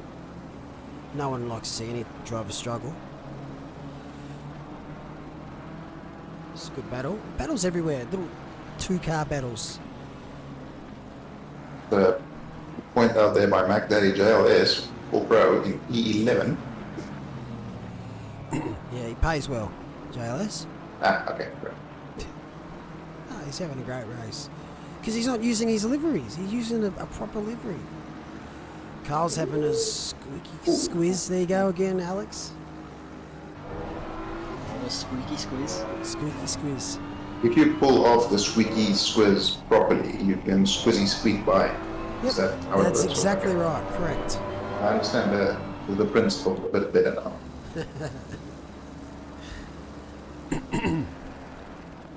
Lucas all able to keep Lucas behind him at the moment, which I'm quite surprised by.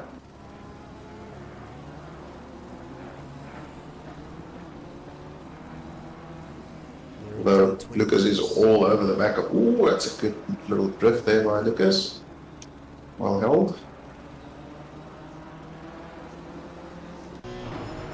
Well, they might decide to go for an undercut. It doesn't seem as though the weather will change, so they don't have to worry about pressure from behind, so they can pretty much play it how they want at the moment.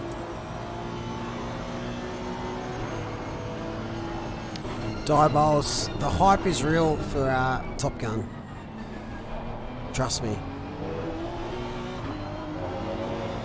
Normally, though, I don't like to really look at Rotten Tomatoes, for example, as a good gauge on what a good movie is, because we've all got different tastes.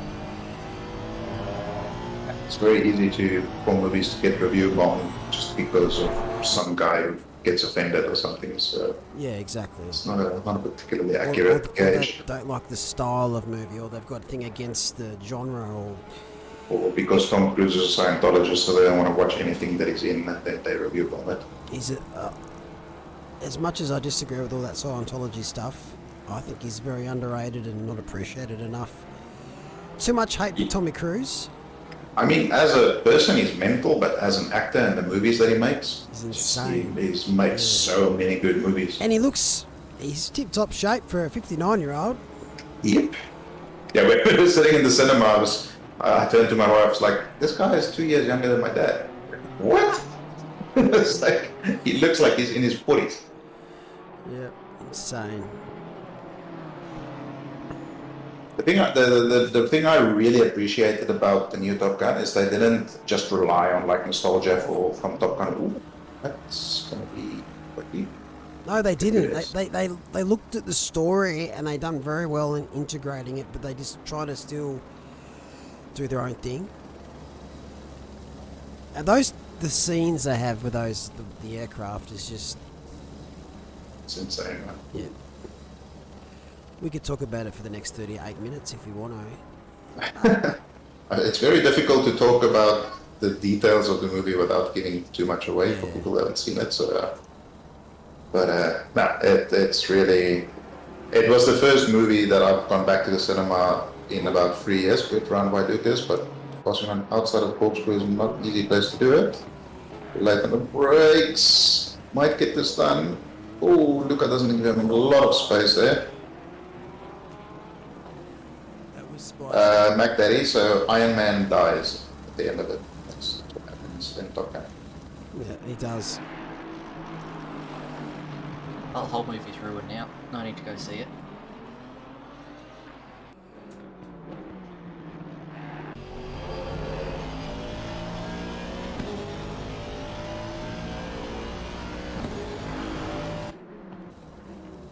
Oh, that's wide.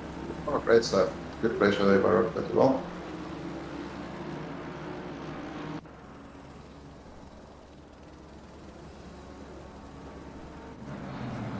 Let's go through these other battles. Oh, David Neighbour. Not share time at the moment.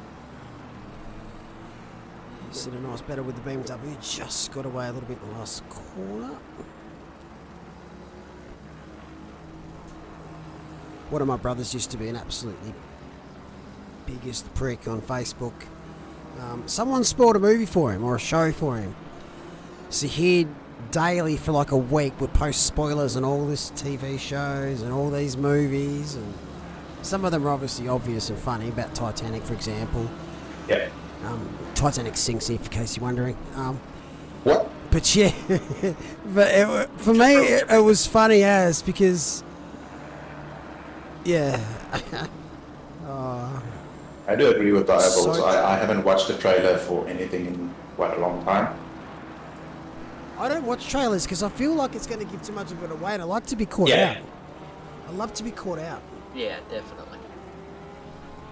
The missus always goes, "Oh, let's watch the trailer for this," and I'm like, "Oh, I'll watch the first 10 seconds, but I don't want to know much about it. I'll read the blurb, see who's in it, and then we'll just go from there." Who is Luke's father? Luke's father is Mr. Thingamabob. By the way, speaking of Luke, no, that's a spoiler. I won't say anything. Oh, Bursey! Saves it. How does... I mean, that sausage is usually just instant death, so... I'll went there again. Okay, if you...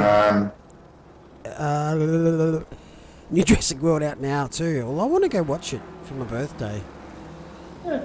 I don't know if it looks sad. I'm going to start feeling sorry for dinosaurs for some fucking reason. No spoilers, but they've been dead for quite a few years, Mal. I think it's fine. Have they? Oh, Yeah. That's unfortunate. I don't know if anyone's watched Mandalorian. I enjoyed Mandalorian. I haven't watched the second season yet. Oh, no, I have actually. I haven't watched the latest Boba Fett one or whatever it is. A lot of sweaty battles out there at the moment on track. We'll come back to the movies, as that's very wide from Mr. Harrod. Battle for the lead has gone on for the last 16 laps, and that's about the gap. Carl has a look at the inside. Ooh. Got to get a bit of apex. Pull it off. So it's going to be a drag race. I think they'll be in the shoot of the legs. Got a Yep. good exit. And he should be able to cover off the corner. Another battle is for 8th. As never mind, he's just pitted, just as I said it. And a battle for 14th. So Harrod does have that 15-second penalty. He was the one that unfortunately got into the back of. Who was it he got the back of? Barker, Oh, perhaps? yes. Yep. I see Rugrats talking about everything everywhere all at once. That's all the reviews I've seen for that is that it is absolutely incredible. I haven't had a chance to watch it yet, but it seems like one of those once in a decade movies. Was that at the cinema? It was. It came out about 2-3 months ago, I think. Alright, on to Probably it. not in cinemas anymore. Everything, everywhere, all at once. Alright. Someone remind me post stream. New Met Le Mans. What Diebols. is he? Sorry, go ahead. Sorry, mate. I'm going a family dinner tomorrow night, which is a roast. That's all really got planned. Saturday, I think my partner might be taking me somewhere, but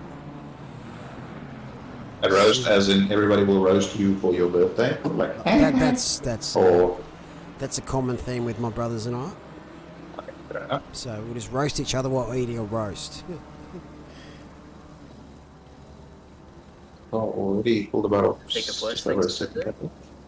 What was that, Alex? So I can think of worse things to do than that. Yeah, exactly. Same here. I might go for a shot on the weekends.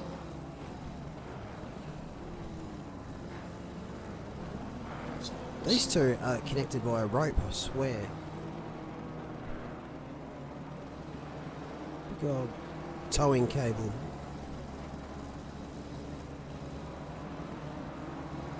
One of them, well, let's say that neither one of them have really. I mean, they've gone over the limit here and there, but nothing too detrimental. And I don't think that gap has been bigger than about 4/10 since the race started, essentially. Got a good run here. And Luke is just putting his car in all the right spots. A little bit deep there, pokes a nose in, a squeaky squeeze, or whatever it's called. I don't even know anymore. Wiki squiz. Squeaky squiz. Or a sneaky squeak.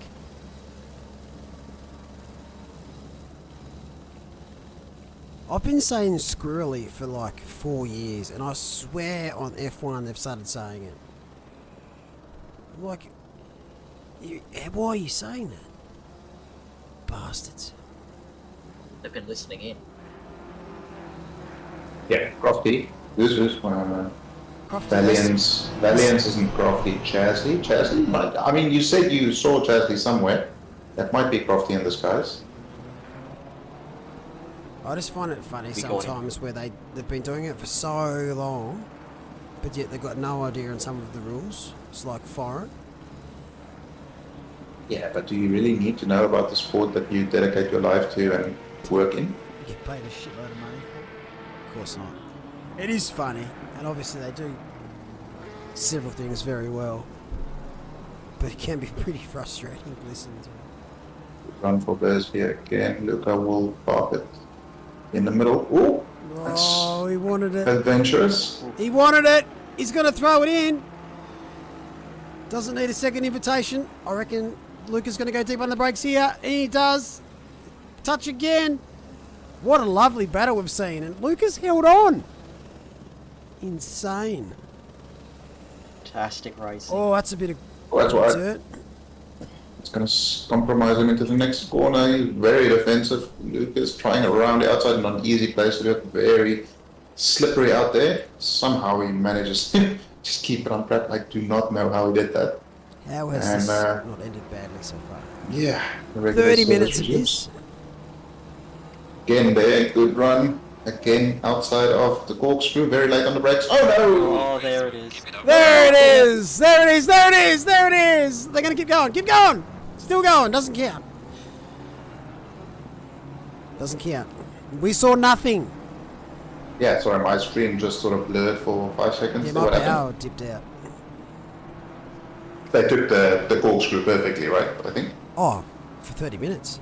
Okay. I yeah, mean, they would have because they're exactly as they were before. So yeah, I don't Nothing's think anything changed, so it seems normal. Pit stops, they're important, but they're never so much. Well, okay, that's probably not ideal. I don't think that's how you cook mustard. That was It's using that. deep. Oh, are we allowing that? That's the white line. He's gone across both sets of wheels. I mean, I can put on my shooting director hat for a second if you'd like. Because I'm going to say no. What do you reckon? When we were doing blue, we were saying that basically you have to have two wheels on the grey.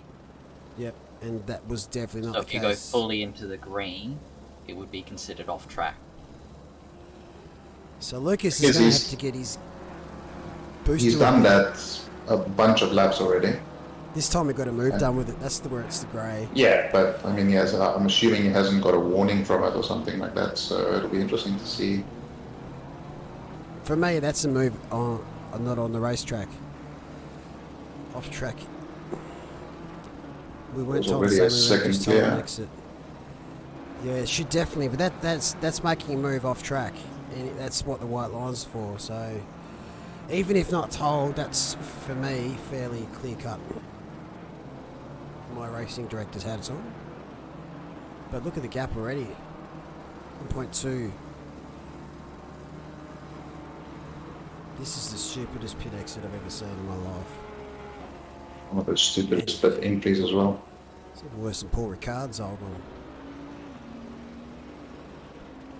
I think that as a driver, this one is awful, but Donington is so bad because you just enter directly onto the braking zone.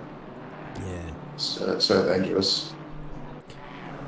At least with Paul Ricard, you're getting a bit of speed and you kind of see a little bit more who's coming out of the pits before you have to brake.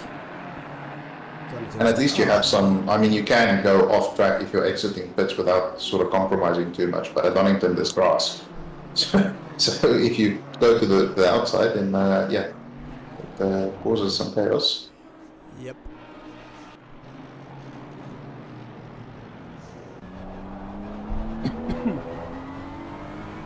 What times is 313 doing? I think they both will have a little bit of damage. I don't think it'll be much more than probably 2 or 3 seconds. So it shouldn't really affect pace. It's just 22 flat. So we'll see what type of pace he's doing now that they're both in clear air. Last lap was a 21.9 for Burrs. 313, 22.6. So straight into the 21s is Burrs. Oh, that's a move. Chalmers fighting it a little bit. He still has to do a pit stop, so it's not essentially for position. Oh, that Miss out. might. Oh, Oh, that's that's a unique line. Look, both of them I'm going to put that in their scrapbooks for the best moves they've ever done. But they both survived it. And here we go. I just want to show you this pit entry. It's got a little bit of a dip as you turn in. Just there. And if you're in that first pit box, it's a quite actual sharp left. That's why Mr. Clark missed it.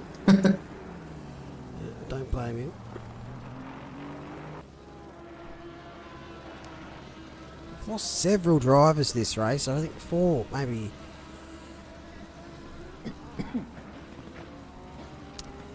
For goodness sake, they're not popular. Everyone's been crying out to race it. I don't think it's a particularly popular track, to be honest. I quite like it. I'm not opposed to it. It's not my favorite track, but yeah, it doesn't seem to be the most populated in terms of servers and stuff like that as well. I wonder if it's just because it's not used that much. Who would know? Final It's round? similar. Where are we off to? Suzuka? Where are we at? We certainly are. That is a track that I That can live is without. deep. Oh, that's deep by Weatherburn. Oh, that's yep, that's certainly a line. Bit of milk on milk action here. Jacob hasn't obviously fueled up.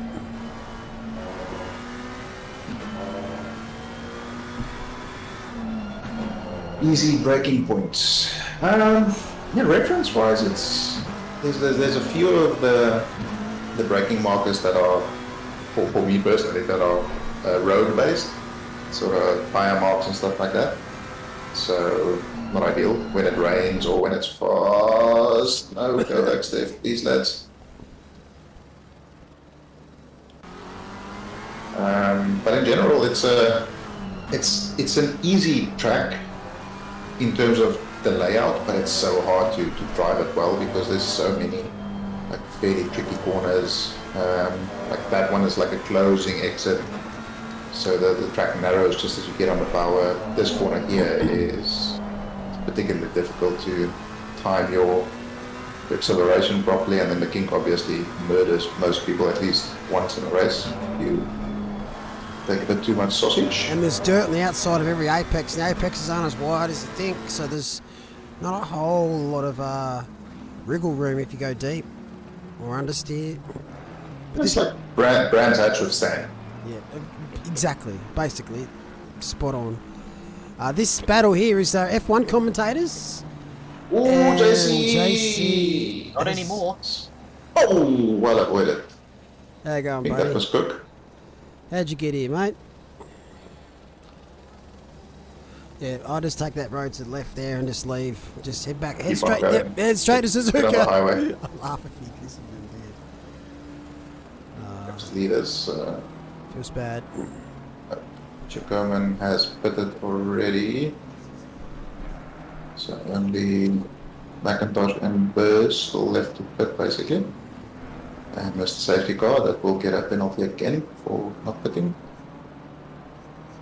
So it looks like Luca lost quite a bit of time in the pits, unless that thing hasn't updated properly yet. No. Wow. Luca is behind Cook. How was that? Well, did he have an off Possibly in the in-lap? enough damage, and he's decided to fix it just to put him back a bit. He was 10 seconds ahead. He didn't have that much damage, did he? Yeah, I don't think it would be that. He's missed his pit box or he's at it now. I'm going to quick look at the replay. Might not be able to find much if it's pits. Maybe an off. Oi, Oh. there he goes deep again. That's interesting. Struggling this stint. He doesn't have that pressure behind him anymore. He was feeding off him. Yeah, it's good within its sights and loads of time to catch up and get the overtake. But yeah, that'll be frustrating for him, I suspect.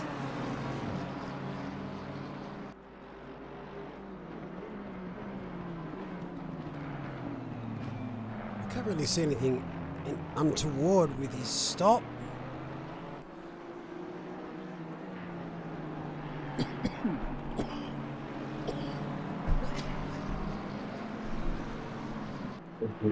Lucas is still running. This is a very, very long first stint. He's going to do it. Oh, Wow. very nearly died again. Not sure if he's just maybe pushing a little bit too hard now to catch back up or something, but he made almost zero mistakes in the first 35 minutes and made about 4 in the last lap, so definitely something going on.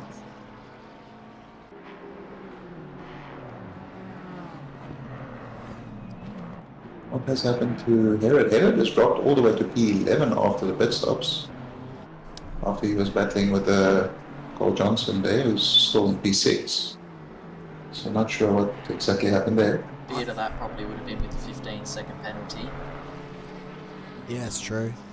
Oh, sorry, yeah, the penalty. Just looking at Giacomo's pit stop, I think he just struggled to turn the car off. He just might have missed the box just slightly.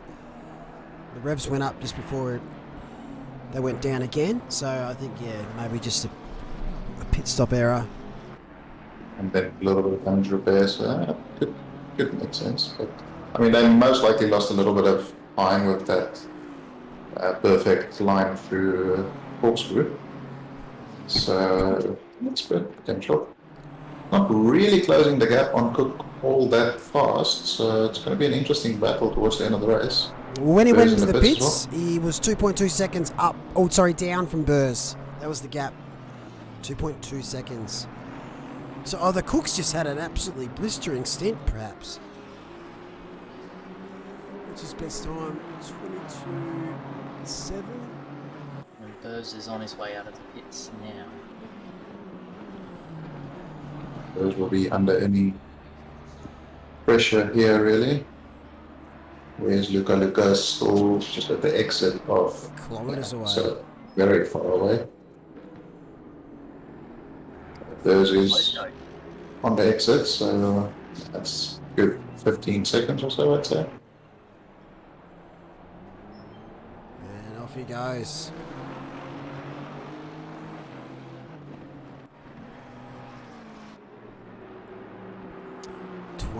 Last lap is 22.5. So that battle for 30 minutes was about separated for 4/10. And now the gap to the leader, 19 to 20 seconds. Oh, sorry, make that 14 seconds. Now it's updated. Put you 15 seconds to Luca. So he's lost I mean, it was 13 seconds in the pits. Yeah, it was fairly clear that Burrs was a lot quicker than Luca. I just couldn't get away fast. But yeah, that's just it's one of the things that oh, it's an interesting exit. One of the things that I really don't like about ACC so much is how sensitive the pit stops are I've in terms never of liked where it. you have to stop. I think it's just wrong. Oh, that's not going to work. That's definitely not going to work. And Barker's he's missed the pit lane as well. So yeah, that's a interesting first corner. Calamity. Yeah, I've never really liked how they've done the pits in this game. Having to hit your mark is just that. And it's not easy to see. They're not an easy thing. You have to change the view to make it better and turn your car off. Is it really that needed in these games? Yeah. I mean, the pit crew is obviously not paid enough to move. No. So it's just like, no, you park 4 centimeters too far. I apologize, but I'll wait for you to move. Yeah, that's what I find a bit silly. There should be a bigger window for it. You look at what they do in the real life GT World Challenge, and you know sometimes the cars are parking 3-4 meters back from the marker. Oh. Yeah, exactly. They'll move to it. I think having the clutch engaged properly and the right gearing and switching engine off and stuff, that's good. That's good. Pressing right buttons at the right time, but having to go 1 inch in the right spot where you parked your car, come on now. Rivals, we're not sure, but we do think so. Oh, yes, it's getting spicy. What a spicy's chat with those bots. Nah, I doubt he had 13 seconds at least of damage, or let alone 10 seconds. That's a fair bit. I reckon it's maybe like a combination between, as you said, missing the pit box a little bit, maybe a little bit of damage. Maybe you made a mistake on the in lap or the out lap or something that just cost him a couple of seconds, you know.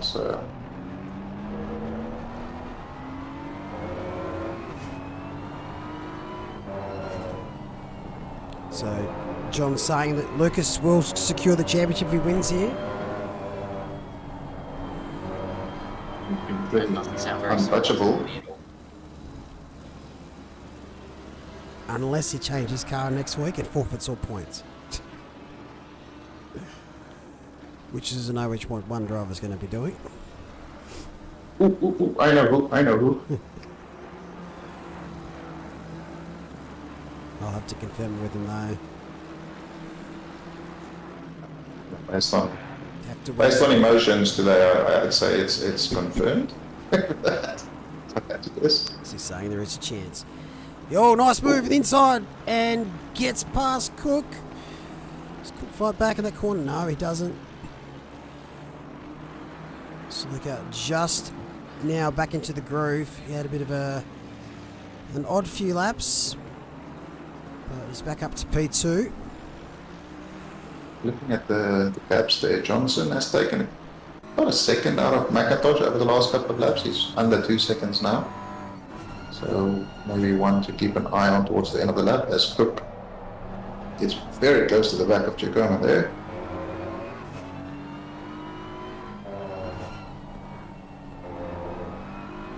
And a shout out to David Neighbour, who did almost zero practice and showed up about 40 minutes before the race started. It's not too bad running in P7 there.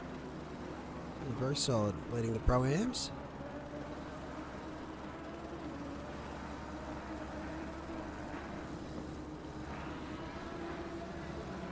We lost JLS as well.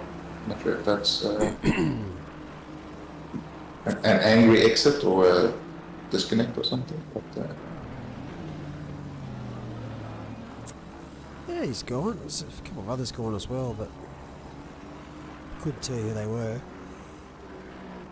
we know John disconnected. Very unfortunate. On for a podium perhaps tonight.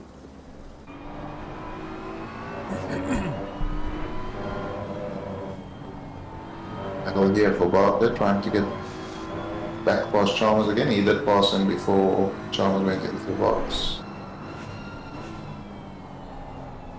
How are they behind each other again? Did Barker have another pit stop or something? I know he exited the pits badly. Yeah, but he had already completed his mandatory stop behind Chalmers. Unless he completed his mandatory stop under the safety car and then had to stop again, I guess, maybe. Because he pitted under the safety car to repair damage, I think. No, it wouldn't have counted because the window wasn't open when he was in. That's also true. So it's A mystery. Can Petey hold him off? I mean, if there's one thing that Chalmers is good at, it's making his arse as fat as possible on a racetrack. Glad you clarified on that. Yeah, no, I felt like that needed a little bit of a qualifier. Bit more right there. context. Someone could clip that and just stop it before you said racetrack. Yeah, it's also true. Fattest ass in Kovacs. That He's one of those, like, he'll drive like fairly okay for a couple of laps. He'll close the gap, and then as soon as you're behind him, he just engages freaking Max Verstappen mode, and he's impossible to get past. So it'll be this will be a challenge for Bob, for sure.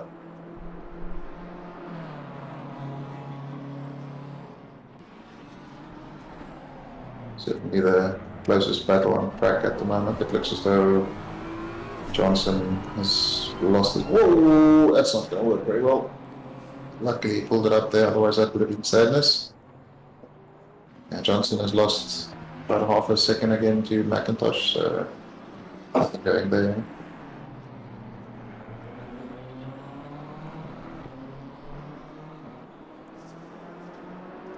Not sure if Chalmers' livery is state bound or anything like that, but it is quite a nice color.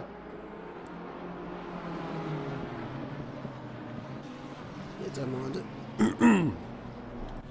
Where's he going to get this move done? Where's he going to try?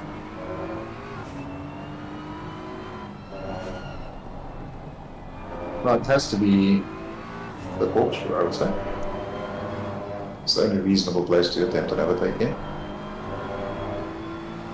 but not everyone does reasonable overtakes, JP. That's fair. Catch I mean, him by it's surprise. T1 is generally... Oh, that's a good run. Might get it done here, which is a bit of an unorthodox overtaking spot. That was Gets so a smart bad there run. by Pete. Lets him go deep. Driving. Oh, he's gone early on brakes. But he's made it work. Oh, he's been touched. No. Death. That booty copped a little boop. Unfortunately, Pete is around. Loses a spot to anyone else? Yeah, Laos just got through 94. F in chat there for Pete Chalmers and his big booty. It's such a good job defending there too. Yeah. Yeah, he played it really smart and just got a little bit of a poor run coming out of the corkscrew there. And, yeah, definitely sealed.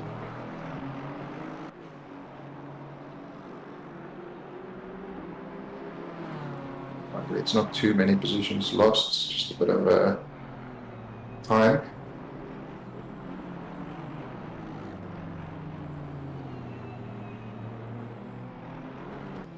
This race has sort of petered out a little bit in terms of the excitement once Lucas was able to get through. It's very spread out now. Whoa, whoa, Wow. whoa, As you whoa, say okay. that. Wiggle, wiggle, wiggle. He has closed the gap to Burst a little bit, but I'm assuming Burst is just chilling out, lapping around, so nothing to worry about.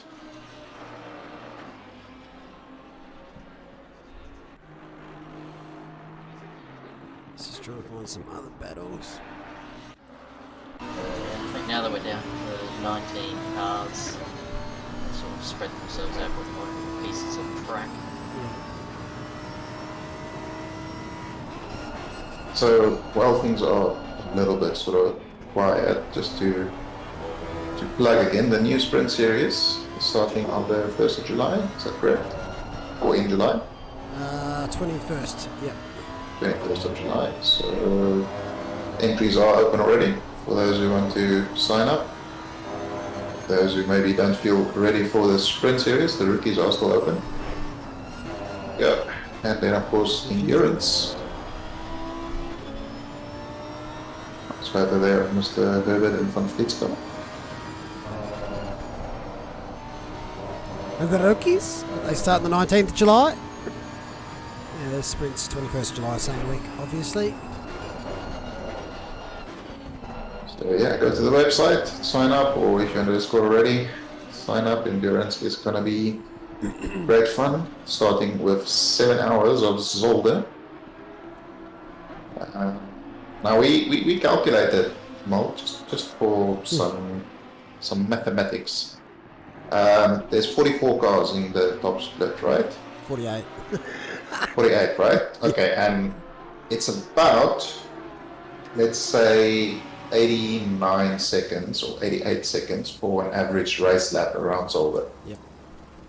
Now, I'm not great at maths, but when I calculate 88 seconds, 44 cars, that means there's a car every 2 seconds. Yes. Okay, I just wanted to clarify that.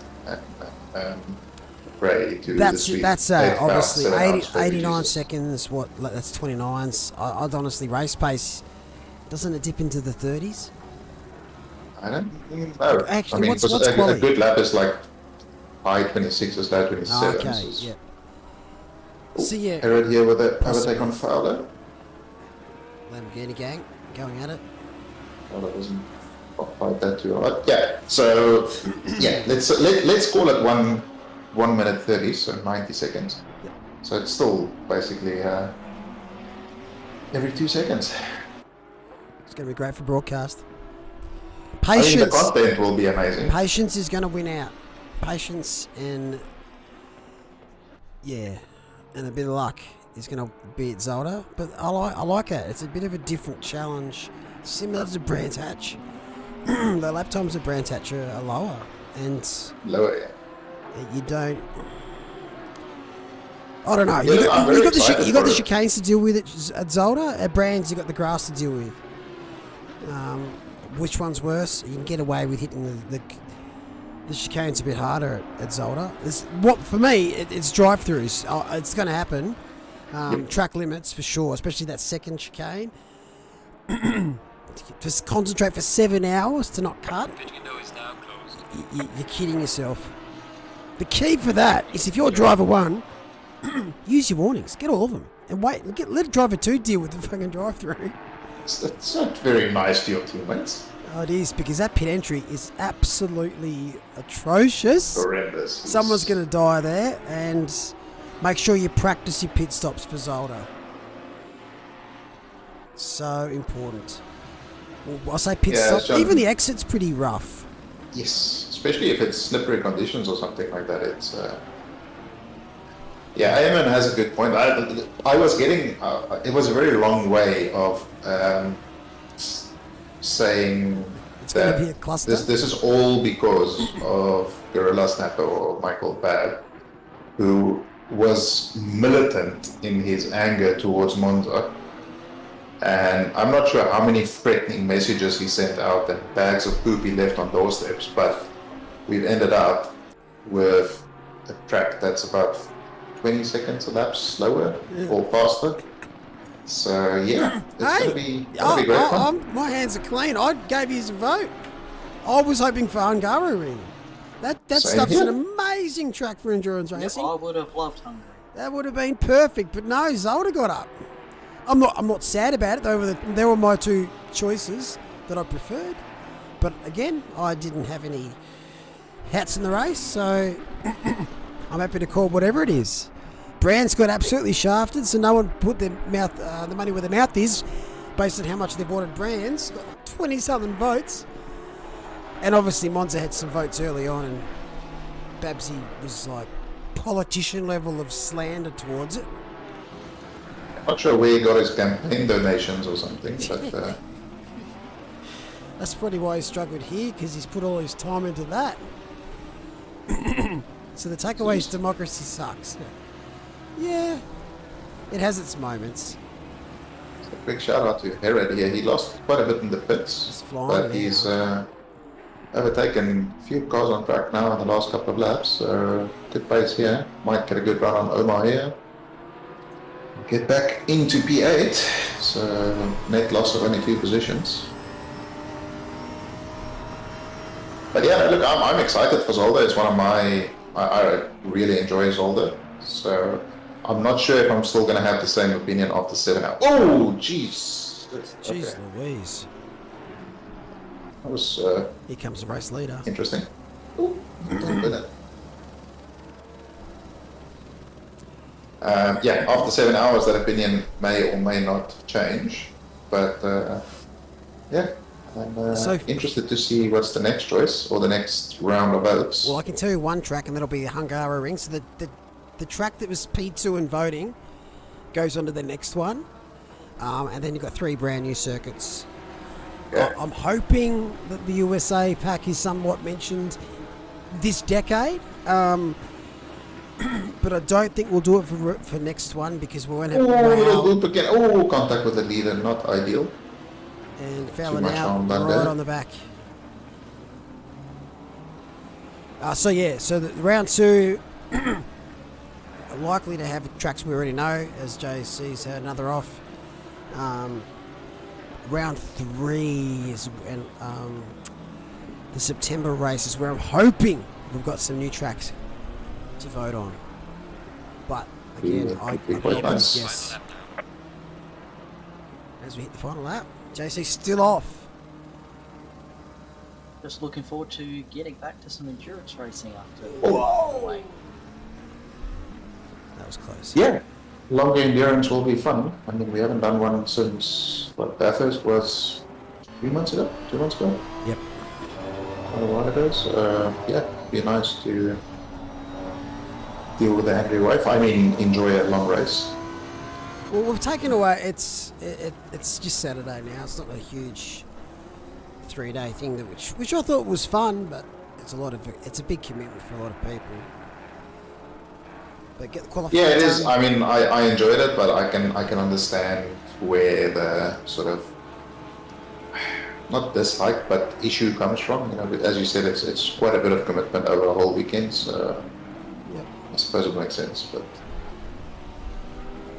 speaking of commitment, Burs has been absolutely committed to dominating this championship.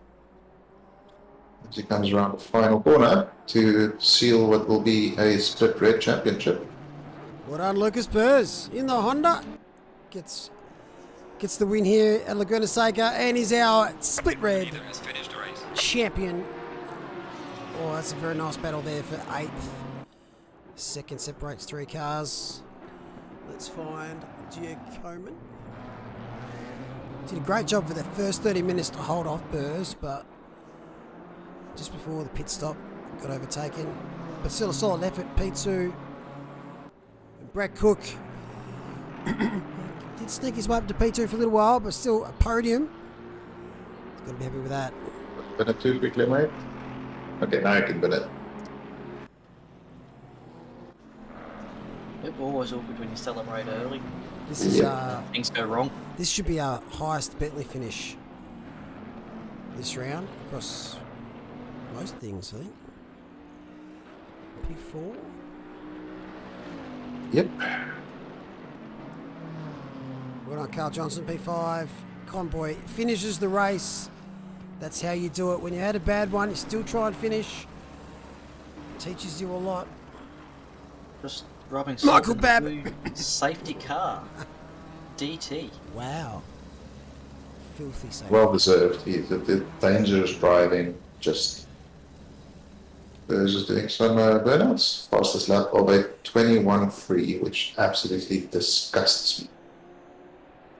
Ben, Yeah. Good shout out there by Raffle. Sure. P6. Vintner, P6. Great stuff. Labour P1 in Pro-Am. Safety car is... Oh, that's a Bubba nice Burger. bit If you of see the action. sun in the background. That's those are some good donuts. This is how you do 'em. Oh, the Aston's just sitting there. They don't have enough loss of traction to do donuts. Oh!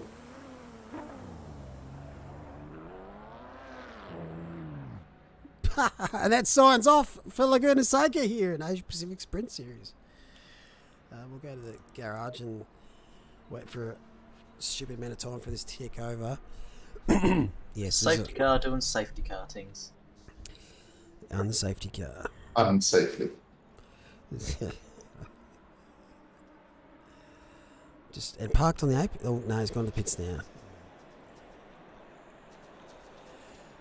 But come on, game kick over. We'll look at this anyway. It's going to pretty much. I don't think there's any penalties same. anyway, so it should be fairly safe. Only weather bad day with 10-second penalties. So Burrs, Gio Coman, Cook, Pro-Am, we've got seen Neighbour, Omar and Harrod, and in AM class, Vintner, Stockton and Miller. And Miller gets my driver of the day for those donuts at the end. It was stellar. And silver class, Lau. And Cup 21, overall safety car. So, thanks again for joining me, JP, and thank you, Alex. Thank you very much. Fun watching some good racing, as always. Yeah, Laguna Seca, it's alright to watch. It's pretty a better track to race on. Next week we're off to Suzuka, which is a favourite for a lot of people. Is Suzuka a super sprint again? Or I think it's a super sprint to finish. should be because Think. I really don't like Suzuka, but okay, fine. Fine, whatever. So JLS didn't get his pit stop done, ordered John, so those two are going to have to come back later on tonight, finish it off. Thank you, Diabols. All right, we're going to sign off. Thanks again, Alex. Thanks, JP. Talk to you guys later on. Guys, have a good See you night. later. Cheers, Enjoy chat. the rest of your birthday. Thanks, mate. Thanks, stream. We'll see you again in about 12 to 10 hours for North America. I mean, Europe. I don't know what's going on. Europe is not streamed, so it is North America. Yeah, and we'll see you again on Sunday night for Asia Pacific F1. Bye-bye now.